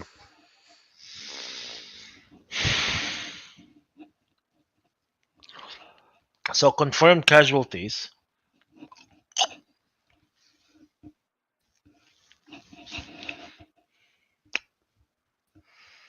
So confirmed on. Yeah, I'm just looking at confirmed casualties. Apparently confirmed by names, right? Civilians in Ukraine, about 14,000 killed. Oh, okay. I might have been giving 5,000 wounded. I might have been giving the propaganda numbers then. Maybe. Yeah, so 14,000 killed, 35,000 wounded between 24th of February 22 to 30th of June 25. Russian civilians have been 394 killed. Then Ukrainian forces, let's see here. So 71,000 roughly killed. Oh yeah, I was definitely giving propaganda numbers then. And roughly 65,000 missing and 6,000 captured. So over, what is that? Just over 140,000 roughly. Yeah. Yeah. Okay. So what about the Russian side? But that's not killed. That's not just killed. That's not just killed. That's everything. Russian side has 123,000 killed. Well, so in terms of casualties, the Russians are suffering more. Yeah, but they've got way more soldiers, and this is all. And Russia, this is Russian history. This is always how they fought wars. Just pour men into the meat grinder. But this is Ukrainian history as well, because like for a lot of history, they're literally the same fucking place. So yeah, no, I know, but it's just pour men into the meat grinder. It's always what they've done. Attrition. Let's see, estimated and claimed casualties. So this is where the propaganda thing is, right? Yeah. So the estimated and claimed is Ukrainian civilians is about 30,000. So their estimates are about. It's about right, actually. Russian civilians, they're claiming about 800. No, 1,400 roughly. Ukrainian forces. Let's see. So there's three different estimates from Ukraine, right? Yep. Ukraine is claiming about 115,000 killed, missing, and captured. Okay. And 380,000 wounded. The Economist is saying about 60 to 100,000 killed and 400,000 wounded. And Wall Street Journal is saying 80,000 killed, 400,000 wounded. So it's about the same. Like it's sort of within the ballpark of numbers, right? Oh, okay. For the Russian casualties, the for some reason the UK Ministry of Defense estimates it at nearly 1 million killed and wounded. And that's probably what I had heard. Yeah, and then the BBC News in Russia claims anywhere from 191 to 270,000 killed. And then the Ukrainian government, working with the Ukrainian government, says that there's been about 1.2 million killed, wounded, and missing from the Russian forces. Yeah, I was given the propaganda numbers. Yeah, that was the propaganda numbers. Yeah. Yep. So confirmed. Killed, wounded, and missing missing, and captured in the Ukrainian side. Well, no, killed, missing, and captured on the Ukrainian side is about 140,000. Mm-hmm. And Russian forces only can be confirmed by names, like only the killed. Killed is 123,000. So. Yeah, I would like to see the percentages. So in raw numbers, Russia has more casualties, but I wonder the Russian soldiers have more casualties. But I wonder, like, of percentages, like who has lost a larger. Well, the difference is that Ukraine has basically had to do total war. So that's the thing. Yeah, but that's what I mean. I think that, like, by percentages, I'd say that, like, Ukraine has lost a much higher in terms of percentages, 100%, because Russia has about 150 million people. Yeah. Ukraine has 33 million. Yeah. So it's like that's 1/5 of what Russia has. Yep. So we could be finally seeing an end to this, which is good because this has kind of been like a thing since the show started. Mm-hmm. But then we've got, so during this meeting, which apparently went well, Trump also could not help himself and decided to whip his dick out and rub it all over Vladimir Putin's face by flying a B-2 bomber over with an escort, with I think it was F-22 escort over his head while he's walking on the tarmac in Alaska. Of course he did. No, that is a very spicy Dorito flying overhead. Yes. The sky is missing pixels.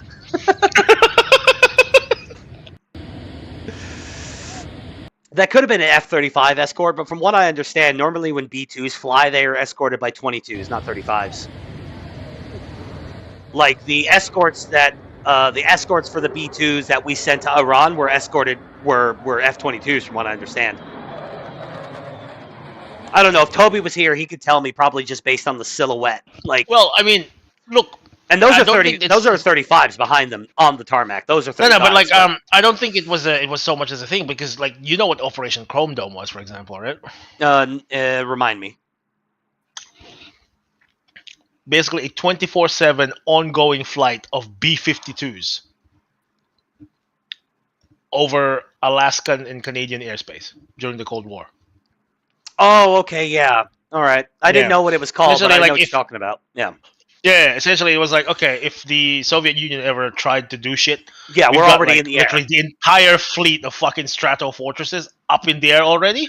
Mm-hmm. And they're all just going to fly off to, like, every single major Russian city and just carpet bomb the shit out of them with nukes. Just fucking... that is like, can you imagine? That's fucked. That is actually fucked. Like, not just conventional bombs. No. Nukes. Yep. Anyway. Look at that. Imagine, you're Vladimir Putin. You just landed on the tarmac. And you see, like, you're walking with the President of the United States. And a B-2 bomber with four F-22s as escorts. Probably the two most powerful, air weapons platforms in the world just casually flies over your head. Low enough. Look how low they are. Like, you know that's got to be all like, Americans. Like, it's a very spicy Dorito.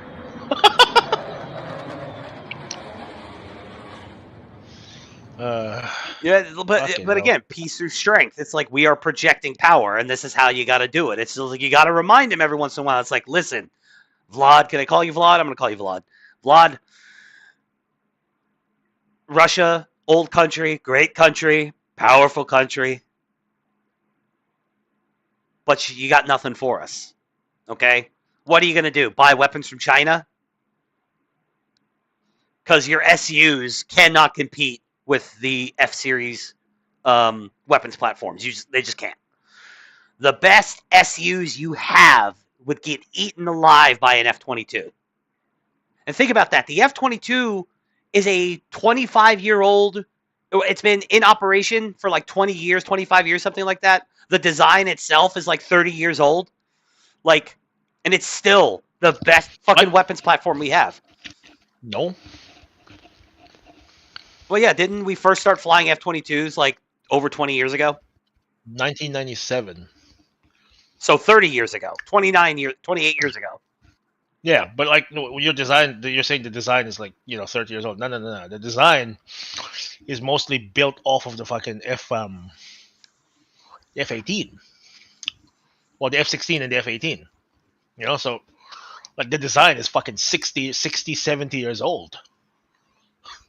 Well, yeah. Well, it's a different platform. Like the F-22 is not. I don't think the F-22 was based on. Oh no. Yeah. No, you're right. But like I'm just saying, like the basic principles of the design of the F-22 was based on the same principles that.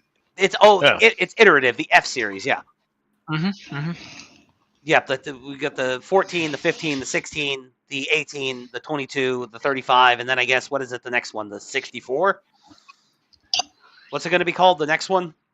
Toby was telling me about it the other day. I'm actually not sure. But here's the other thing. So I'm just reading it up because I'm thinking, right? Yeah.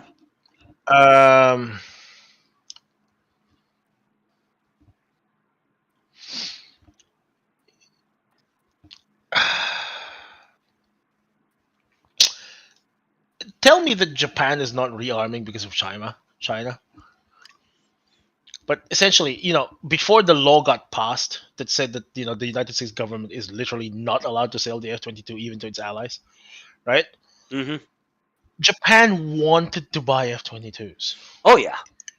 Bro, I think all of our allies, the Israelis were all like, hey. Oh, yeah. How about you sell us a couple 100%. Of them F-22s, huh? Come on, we'll pay. No, but like seriously, but like the point is that Japan is not supposed to start wars and all this other shit, right? Yeah, I'm just thinking the Jews. They're just like salivating for the F-22. We won't even haggle over price. The happy merchant pose. Yeah. The happy merchant pose. Like, yeah. Ooh. I was saying the F-22 is such a good weapons platform that they actually defy their own like cultural thing. We won't even haggle over price. Just sell them to us. Mm-hmm. But no, the F-22 is so badass. You know who the fat electrician is, right? Like on YouTube.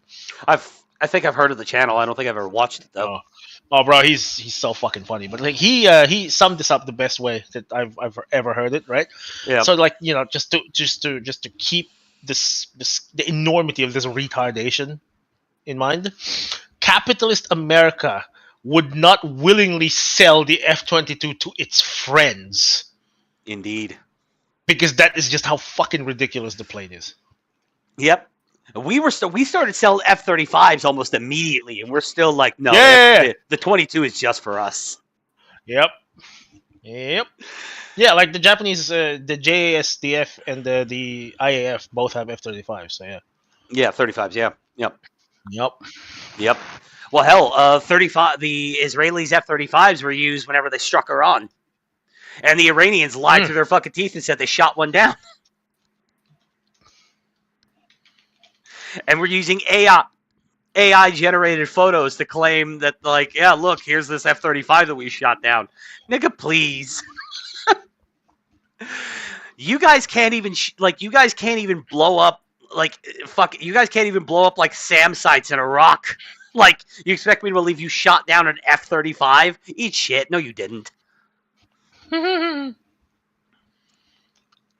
only way I will believe that you shot down an F-35 is you got fucking lucky. It wasn't because you guys are competent. That's the one kind of thing I can give libertarians on with the Iran question is Iran genuinely is not a threat. Like, Iran, for as big and as much money as they spend on their military, is such a fucking joke of a military.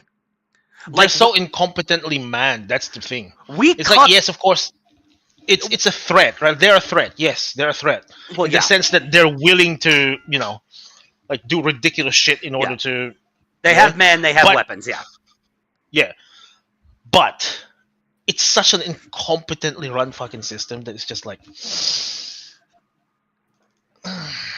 I know, but it's kind of like it's incompetence, but it's also like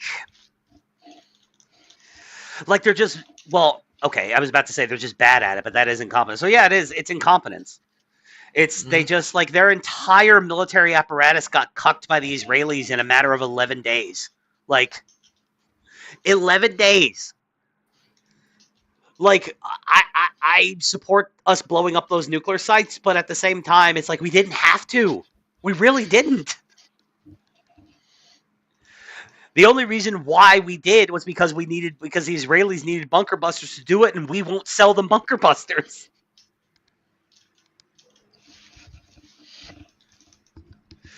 We keep a few things for ourselves. I don't think we sell, we don't sell F-22s. I don't think we sell bunker busters to anybody. I don't think we sell Moabs. No, I don't think so. No. I don't think we sell the B-2 Spirit. Not yet. If we sell the B-2 Spirit, that is like a huge L for us. We should never sell that plane. Yeah. Well, I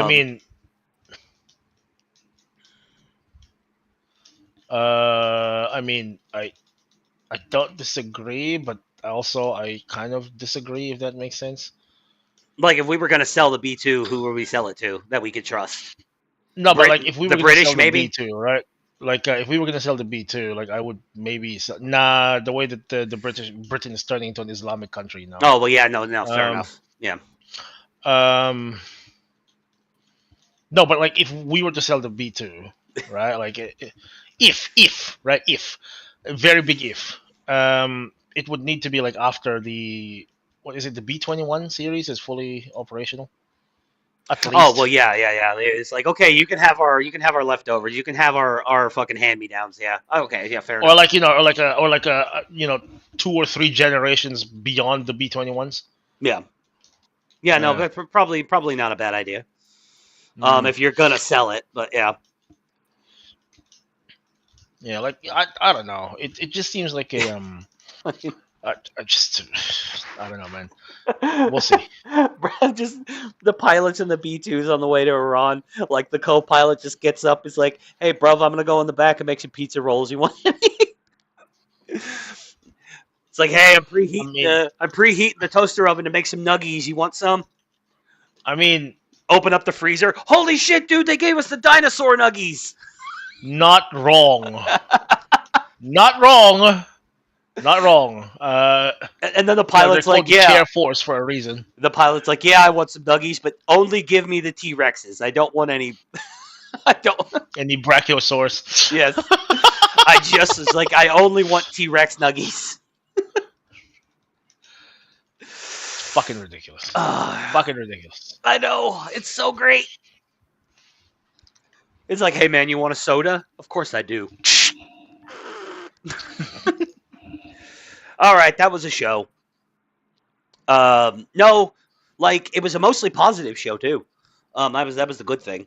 Like, because it's always positive. It's funny. It's always positive to dunk on Nick Fuentes. That's always a good thing.